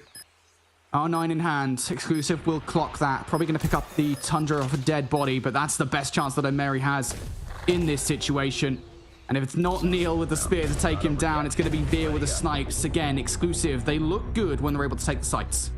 Yeah, so I mean, like, unless like you're strapped for practice here, if you're exclusive, like in trying to break that A defensive stronghold that S-Cube do have for themselves, you just keep going B. S-Cubes are going to go back towards that triple man defense over towards A. Momentarily is not going to try to go over towards that chow towards mid, albeit that's where the nades majorly were headed if you were looking at it from exclusive's POV, but they will go towards the former, like I was talking about. They're just going towards B. They want to win these rounds, Brady. Yeah, and they're winning the individual fights as well. Chuso and Mobiling removed. How many times are we going to see this now? Exclusive seem to have cracked the code somewhat.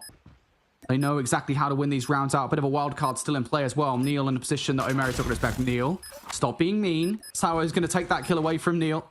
No embarrassment to be held here today. Secret and Cuban.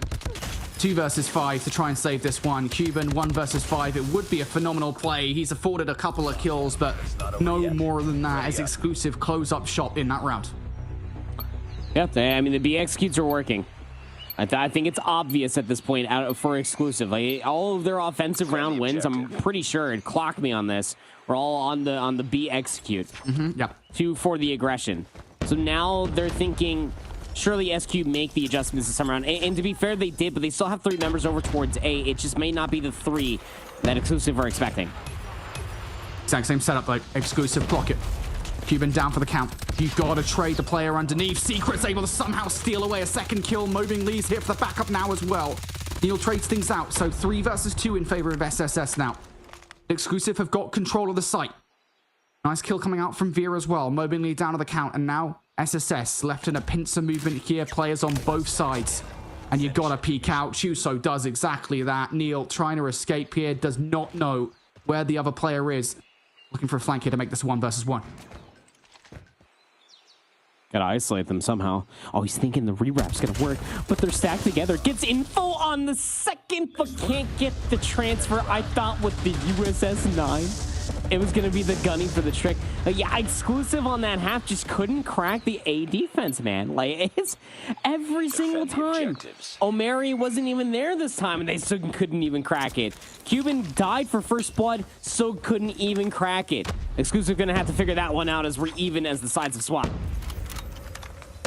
All right, you're SSS. You're very happy taking 3 search and destroy rounds away from Exclusive. But to start this one, offensive push is pretty good. That's a wonderful nade from Caesar to trade things out, though. Chuso sniped a little bit better, though.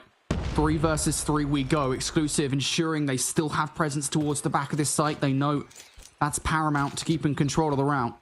Big problem for SSS here. That bomb slap bang in the middle of the B site. SSS needs to do something special to get it.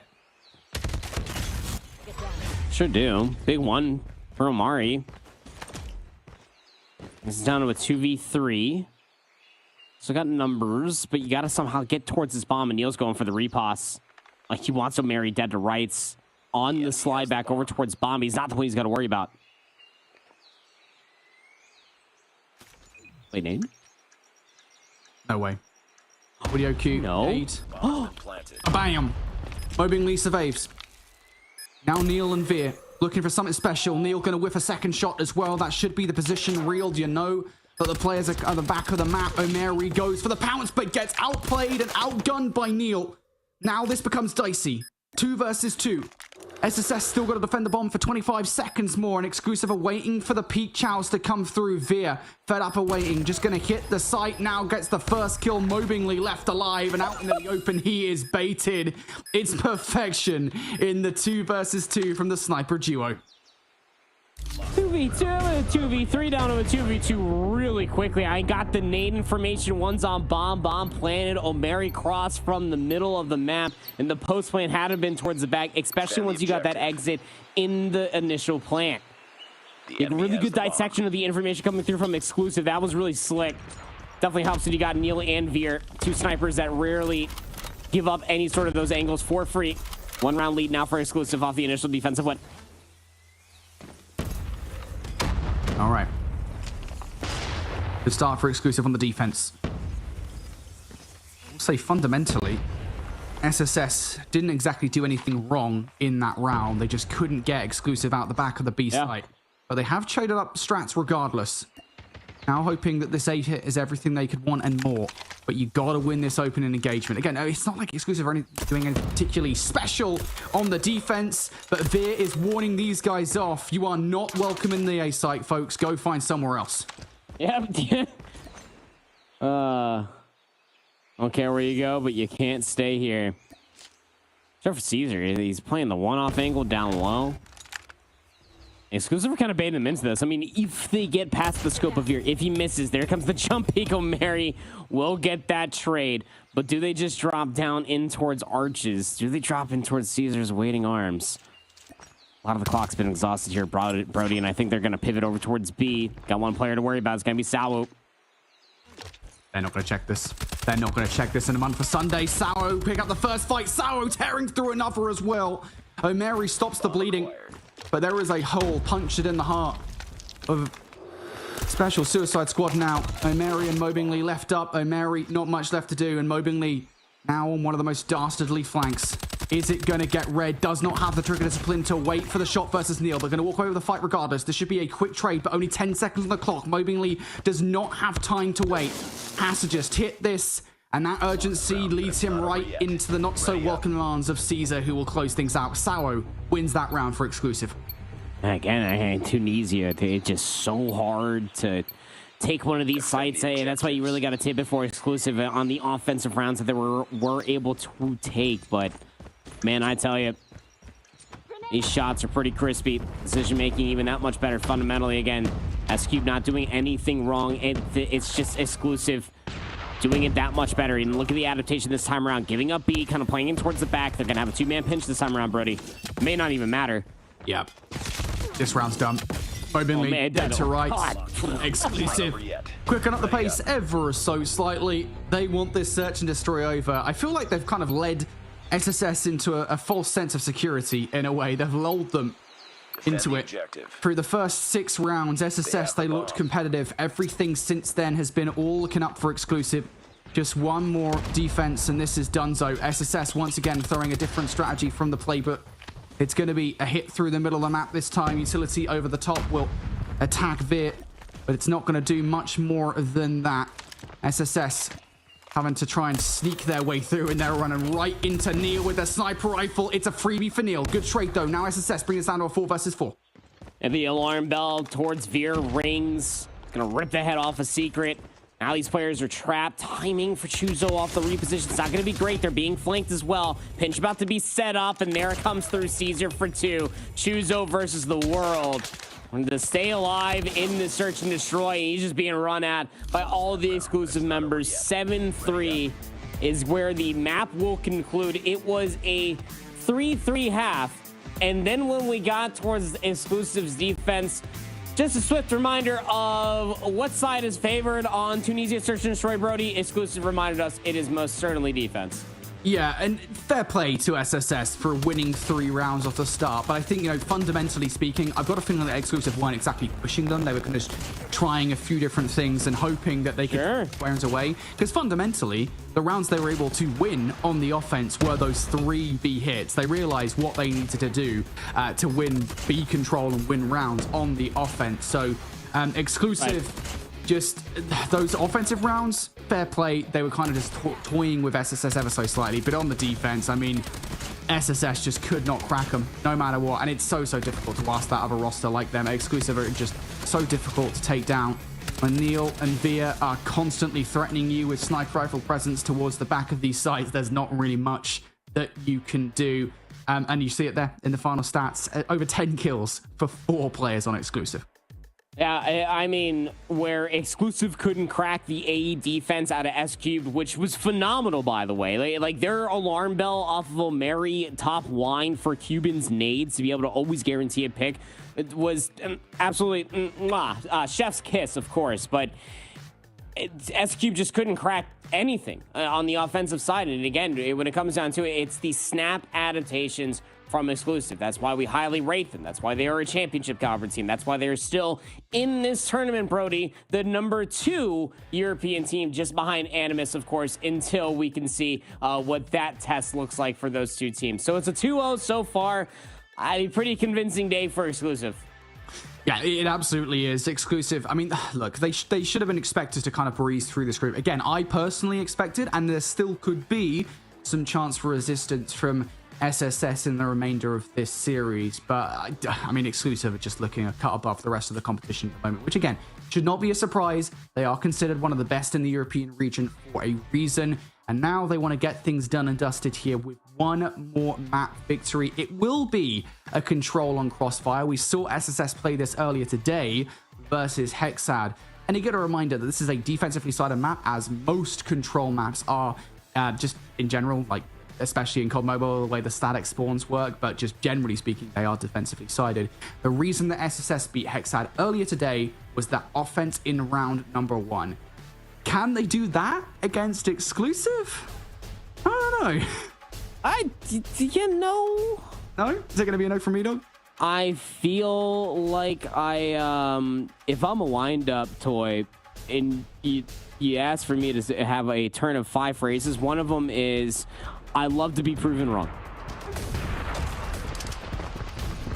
Well, I don't think so. Yeah, no, often you'll find the opening too. I don't think so. Oh boy.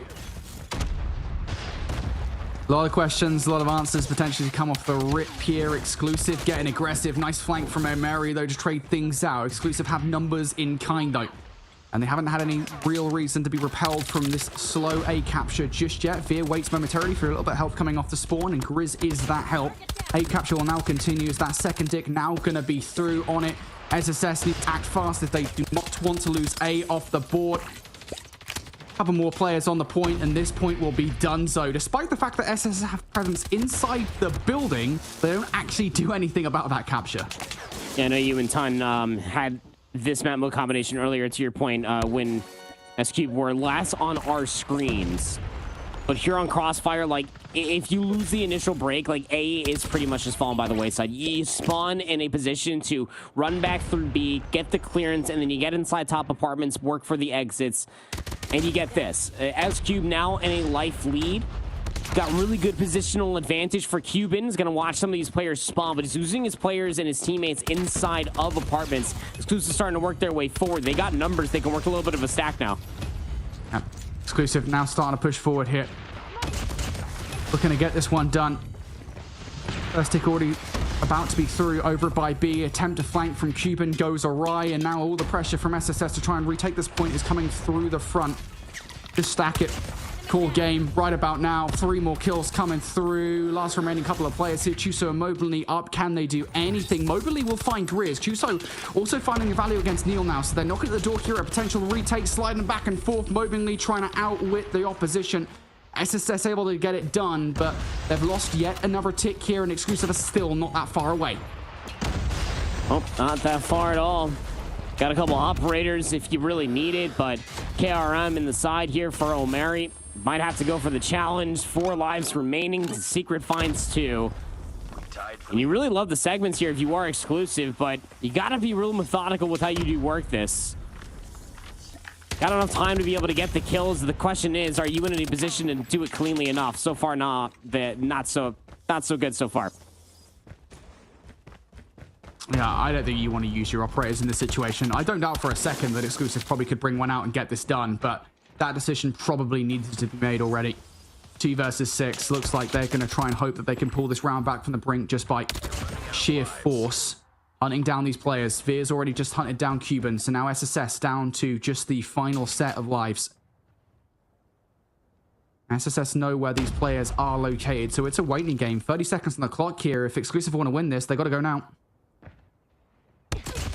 Just going to be sliding right into the waiting hands of Omeri and Cuban there on the opposite side. I mean, patience be damned. Exclusive could not find a convincing enough kill feed off the exits, but I really got to tip it out of S-Cube right there. I mean, they got the round win, 5 segments to be fair for Exclusive, but the way that they understood, you let the entire A zone fall so that way you can get back inside of kitchen, get control of the bus station again, and play for the exits. That's exactly what you have to do here on this map mode combination. Now you got operators coming in towards us. All right. Exclusive off the start of this round. Want to get things going on the defense. A couple of investments from SSS haven't really gone all that well, but now we see kills starting to come through. Sauro, the only one to find any value here for exclusive in the moment. But he immediately pushes up here, and that's not something that Cuban necessarily expected, for that smoke to dissipate and Sauro to be sat all the way in the corner. There is a trade coming through from Chuso, a couple of trades actually, as a matter of fact, from SSS here. Fights going down across the map from SSS to try and garner some sort of control of the map and some sort of semblance of control over a B. Can they actually follow up with any progression, though? Grizz wins the gunfight against O'Mary. Player pushing all the way through here is going to be Secret, and he is going to be literally the secret weapon for SSS. If he can sign some value up here, it is everything for the squad. A Secret inside the Secret, actually. Just playing inside of that little alleyway in between this and the office. Gonna get information on Neil. No, the timing's not good, though. And S-Cube gonna be bullied out of these power positions, no longer further forward. The halfway mark then gets bottlenecked further all the way past Kitchen, and operators out from exclusive trying to suppress the back 25 seconds of this attempt out of S-Cube when it comes out of the offense. The lives are pretty close, but S-Cube just can barely even get on one of these zones. Finally working on it. Yeah, it's the time that's the biggest issue here. 24 seconds on the clock, as you said. SSS now investing in towards this time. Operator coming out from Mobenly. That's going to be the Gravity Vortex gun. Caesar fails the jump up top. That would have been a nice flanking play if it went down, but it now will not. And I think off the back of that exclusive, might well be best served just to let this extra 60 seconds happen. Give up the point towards SSS and hold on towards B. They're going to win the trades in that direction. Currently down 3 lives, though. 1 minute 20 on the clock here. SSS have time to make this work. And they do. Problem is, exclusive also have enough time to be able to really work a lot of these eliminations on the exit, but hold on. Hey, I mean, like we were talking about, SQ do have not only the numbers, but ample time to be able to work this. Exclusive now with no more respawns. Got to work this defense in this last 50 seconds damn near flawlessly.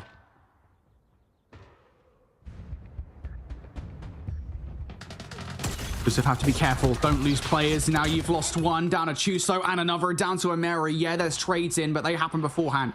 Couple of exclusive players now off the board. Chuso flanking on towards Neil. There's another one down for the count. There goes Grizz. Exclusive.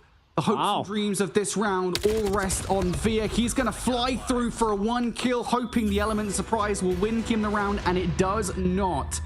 SSS win an offense here on Control versus exclusive. I mean, they only captured the one zone, but their transition and understanding of these crossfires, pun intended, they're really well played.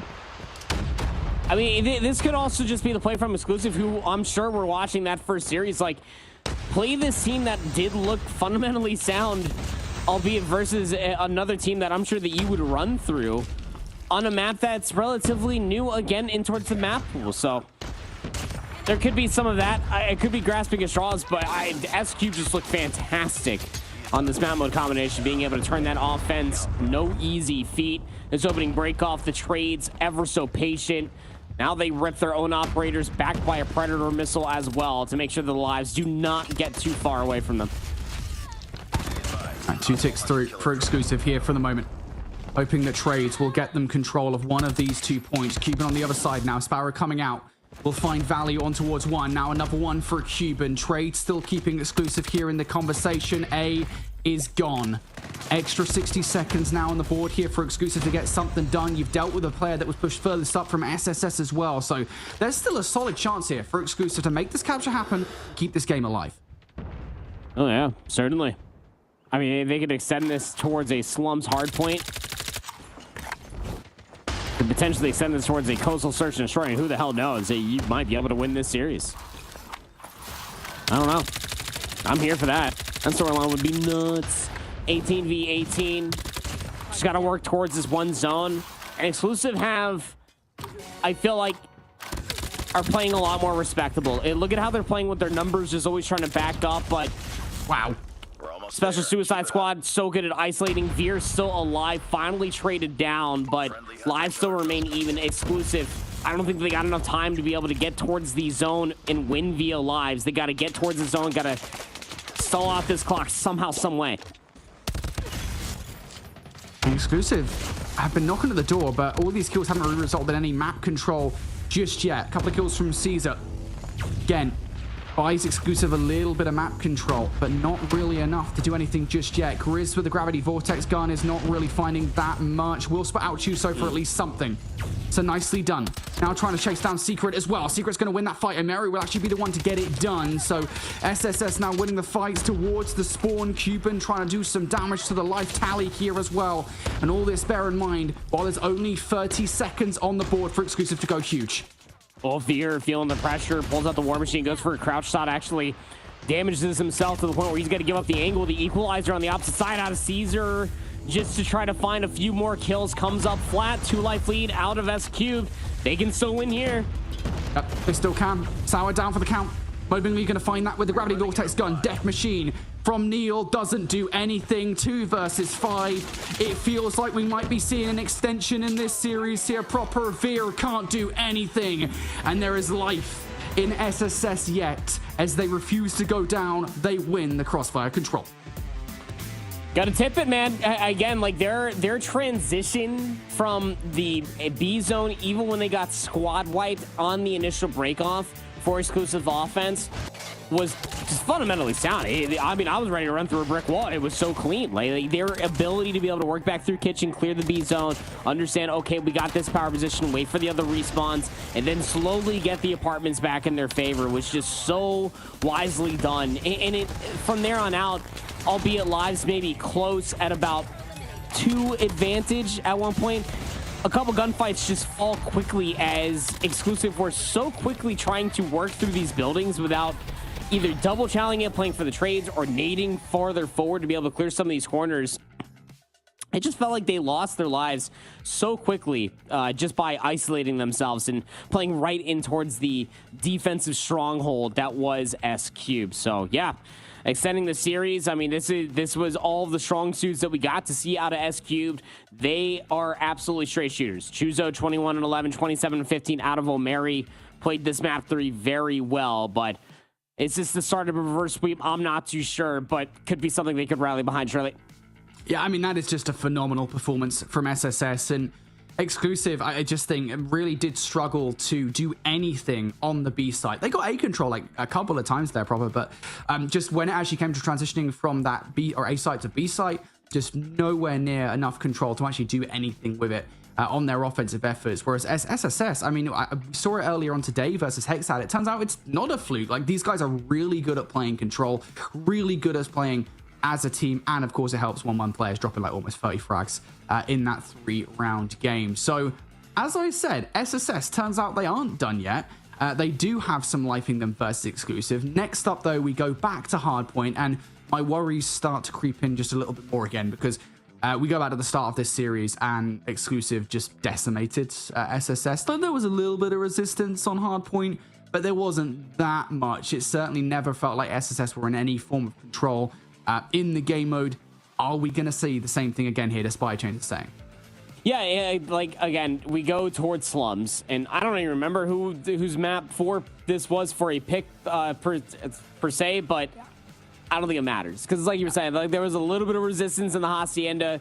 Fundamentals, like you could talk about like P2 and how fundamental you do need to be when you are playing to the backside. We got that out of Exclusive towards underdogs, same thing towards 3-4. And hell, you might as well throw 1 in there, because on the day so far, facing against Exclusive on slums doesn't really seem like a good idea. They only gave up 3 points to underdogs. And yeah, I mean, I'll go on a limb and I will truly say that SSS are probably the better team than underdogs, especially what we got to see throughout the series thus far, Brody. But are they going to be able to deal with how good we got to see Grizz throughout the fixtures of slums? I'm not too sure again, but backed off of a 3-0 on Crossfire, Exclusive might be shooken up a little bit. Again, we don't necessarily see them lose maps live until they go up against Animus. So this is a new look for them, especially recently, especially since they did lose to Queens. I think that they were probably thinking to themselves they were done losing maps, knowing that Queens did lose and won't even be in towards this stage of the Snapdragon Pro Series Season 6. But I digress. Gonna have it here if you are SSS, just to force it towards that coastal map 5. Yeah, again, I said it at the top of the series, but has to be said that SSS are not a pushover team. I still necessarily don't expect them to win this game, But SSS are a team that back in UEC were taking maps off the roster of Queens that, of course, did end up beating Exclusive. So SSS not to be underestimated, and I think have certainly proven their chops, even if this is the final map in this series. But they've shown some hope. In the crossfire control at the start of this hard point, though. Things not going swimmingly. Exclusive winning pretty much every single open engagement besides a couple. SSS now having to fight back in towards the time. Exclusive didn't even have the spawns to start, but they get such immediate control up bricks to the middle of the map, and they just kind of linger around. I don't think they were going to expect the pinch to come all the way through, which to SSS's benefit is the reason why they do get the break. But Caesar, off without their initial life, got 7 kills. Predator missile gets called in. They break. They have the favorite spawns again. Right back to business. Doesn't take much for things to change significantly. You can see SSS making an early investment into those back spawns. Chuso is there, ready to try and ascertain them. Exclusive are on the hunt for the player. Look at those players. The arrows on the minimap swarming to find Chuso. Chuso will finally reveal his position. Neil now looking for the trade. Dippity dive, slide we go. And Neil will finally pick up that frag. Should be said though, back spawns on this hardpoint can sometimes be more of a curse than a gift, because you can get spawn trapped relatively easily on it. But Exclusive, the way that they're playing at the moment here proper, I don't think they're gonna have to worry about that. Equalizers now coming out from Caesar. Will only find one. Now SSS trying to push their way through the front of the hill. Javier had the read. A's got good coverage. Salvo off the respawn. The nade covers. I mean, it's just so picture perfect. The War Machine early out of Veer. 30 seconds left. Might just guarantee it. Does die to Chuzo. These spawns in towards the back are sticky. To your point, if you are SSS, you have never been in a position to maybe try to threaten them. You're more worried of just trying to pressure Exclusive out of the hill from the gut. Finally, one player got through. Was O'Mary, goes 1 for 1. It is just about a damn near full 60 out of Exclusive on this P2. They got operators, same as SSS, who are holding the rotation towards new. I was going to say that SSS didn't even have any more points at this point in the game than Underdogs did, but now they have. They've got 1 more point, so they're doing better than Underdogs. Achievement unlocked for SSS in this game thus far. And now in control of Dumpster Hardpoint. Chuso with the investment of the War Machine will pick up a couple of frags. Pinstripe kill feed comes through. Ultimately, that is going to favor SSS until somebody from Exclusive can break the deadlock. They're definitely trying with operator after operator. You saw Sour with the Sparrow there, not able to get it done. Neil also losing a crucial gunfight towards the back as well. So as far as crucial fights of a map control and spawn control are concerned, SSS are actually winning out on the vast majority of these. Cuban now investment of the Sparrow towards the front of the hardpoint as well to try and keep Grizz out. Grizz, though, just flies through for there's 20 seconds of scrap time. SSS doing a superb job at keeping Exclusive away. O'Mary now pushing out as well for 4 kills in a row. And Exclusive, at some point, you're just going to have to cut your losses here and go towards new. Yeah, you sure are. And unfortunately, they don't make that decision, at least fully, but it had a Purifier. My secret, it gets ripped, and then he dies. So you go over towards Garage. That Purifier you would have loved to have, especially with where the spawns were for Special Suicide Squad. And now you got to do it the hard way. You got some brick spawns. Exclusive spawning really deep south. They're losing numbers. Good kills. That Purifier actually didn't fully get popped, so Secret still has that, and it is just so crucial towards the break and success, but they don't have the spawns. All right, SSS can fight this one from the front, though. More operators still in play. Moblingly with the Gravity Vortex gun, pushing through for a couple of kills here. Caesar runs straight into one of those portals. Now Moblingly looking for more just with the USS-9, but Veer is pre-firing through with the War Machine, single-handedly demolishing the opposition. There's another one for Veer as well. How about that for a special operation for Exclusive, taking down the SSS as Exclusive now 15 seconds left on the back of this hardpoint, still vying for this time. O'Mary gonna use the equalizers here for this time. Yeah, you get 3 kills and yeah, you get 10, but I think we're both on the same page as far as, was that really necessary?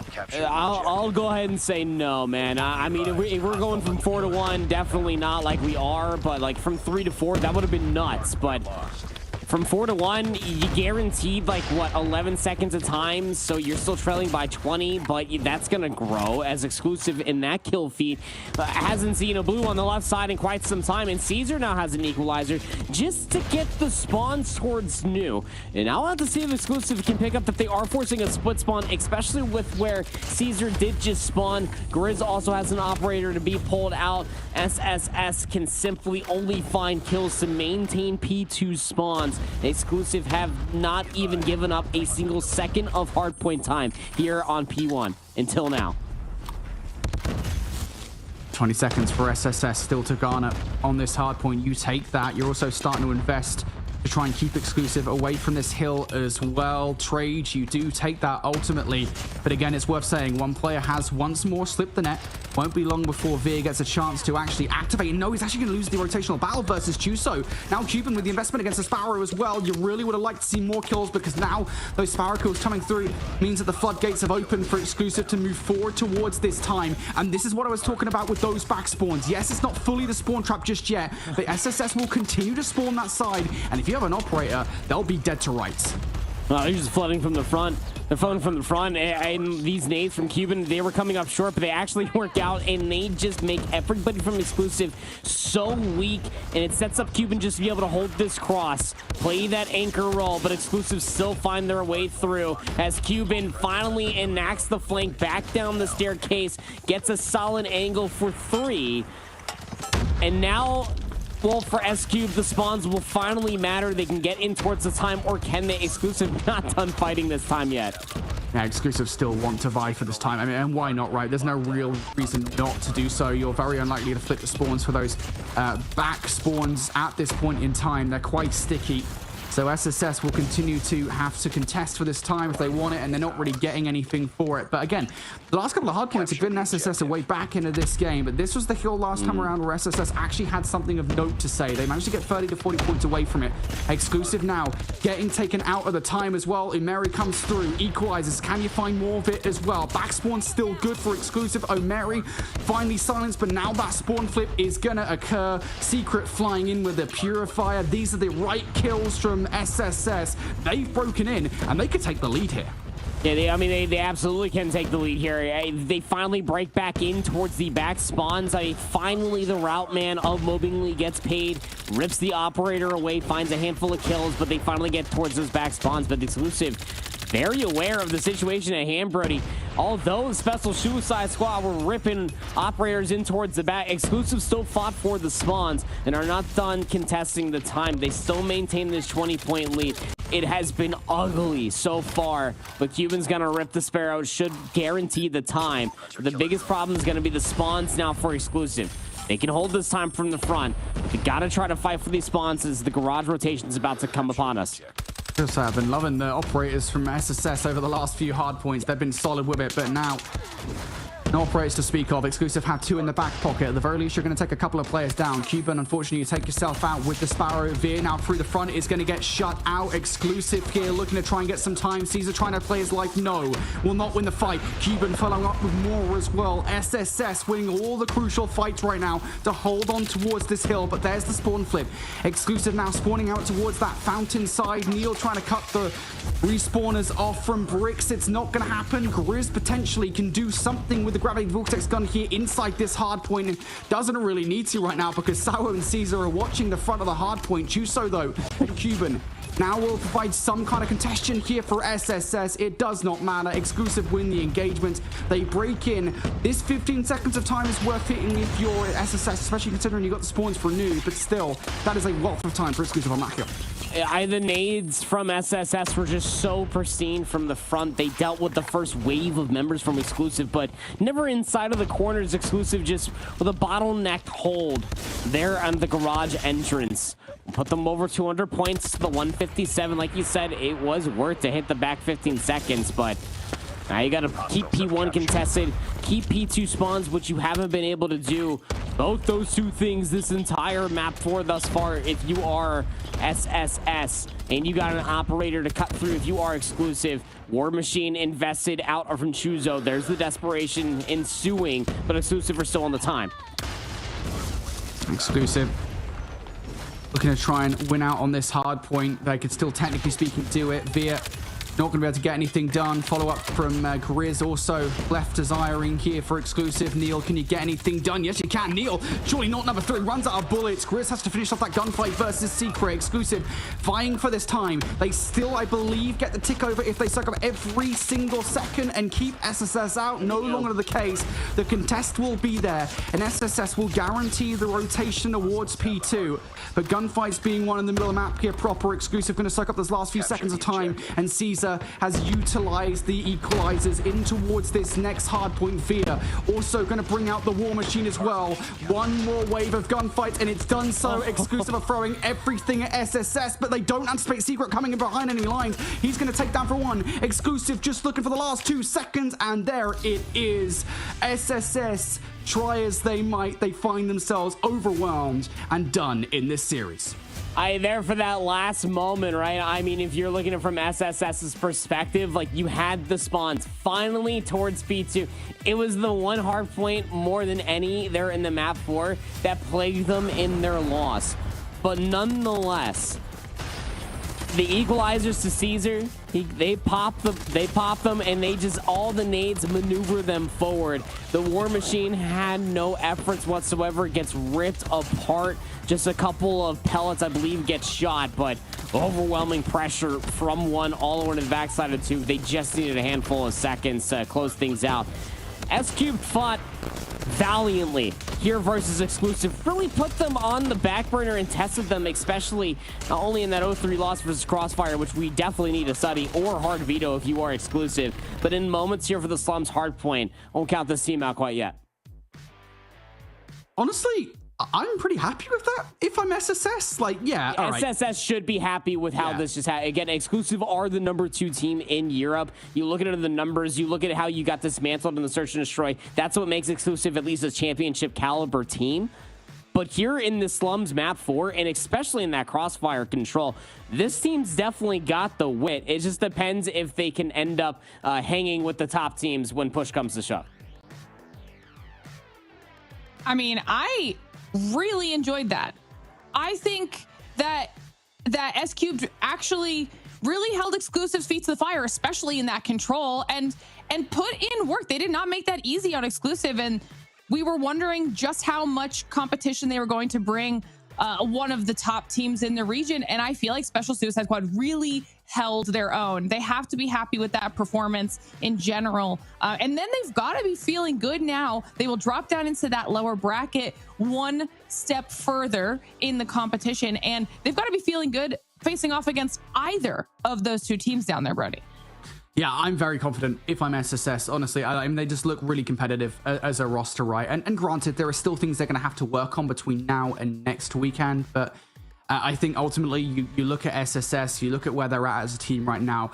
Contesting one of the best teams in Europe under any circumstances is a massive, massive confidence booster. And again, they came into this as new blood. Like, yeah, a lot of these players will be familiar with SSS. But like for SPS, these guys are new to a lot of people. They proved themselves here as a worthy competitor, and I think certainly one of the teams that we're looking at potentially make it to Challenge Finals.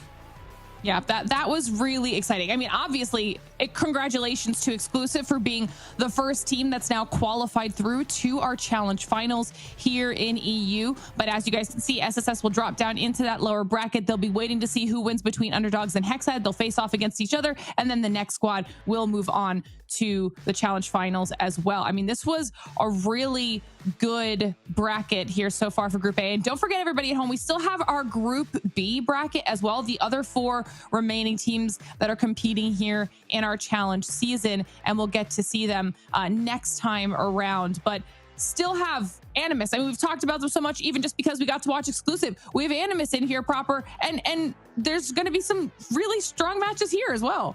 Yeah, exactly. I mean, you got the perfect split in between the number 1 and the number 2 teams being in between the 2 groups, of course, setting up narratives upon end when it comes to the European region. But we also get to see what Vanquish look like now, more rehearsed, especially versus PBM, RHH. Sorry, just a tough luck of the draw going up against Europe's finest in that opening round. But when it comes down to it, even in that last group, I mean, there's still a lot more to unfold and still a lot more Call of Duty left to be played.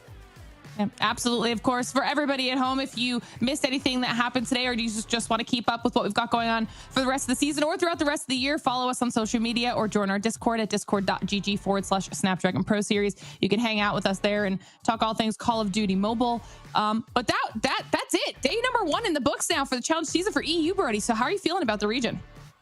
Feeling pretty good. Obviously, we can't tell too much from just one group at this point in time. But again, I came in today thinking, all right, look, there's a lot of old blood on the board, a lot of old heads to be taken down, a lot of new blood to try and do exactly that. It feels like we've seen a good shake from the likes of SSS in the mix there. And I want to see improvements from those guys. I want to see improvements because Exclusive, now they're in challenge finals. They're going to get a chance to go at them again, probably. Yeah, they've got a little bit of time now, at least on the side of Exclusive, to work maybe specifically on their fire control here proper. So that's when we get to challenge finals, it's going to be a banger. Yeah, no, it absolutely will be. I mean, if you're going up against S Cubed, you're probably just going to veto it. I'm probably going to be getting rid of it because those guys look just awkwardly clean on that. Just kind of hinting as things might continue as the next time we hop in towards Group A action. But yeah, the region, again, will continue to blossom, but I'm continuously putting them on a pedestal. I want to see Europe do well. We're starting to get some fundamentally sound hard point out of these individuals. It just comes down to the slaying and the pressure continuously. There's a lot of good prowess when it comes down to the European region. Yeah, this was a really fun way, a good weekend of Call of Duty Mobile to kick off our challenge season. That's all we've got here for today on the first day. One more final congratulations to Exclusive for being the first team in the region to claim their spot in the challenge finals. But like we said, we still have more action next week. This time you'll get to see Group B and what they can bring to the table. And one more team will be qualified through to the finals as well. So make sure you're tuning back in every week to see how it all unfolds. As always, a huge thank you to Snapdragon Elite Gaming and DHL for helping us make this whole thing possible. And thank you to all of you at home for hanging out with us and watching. We'll see you next week.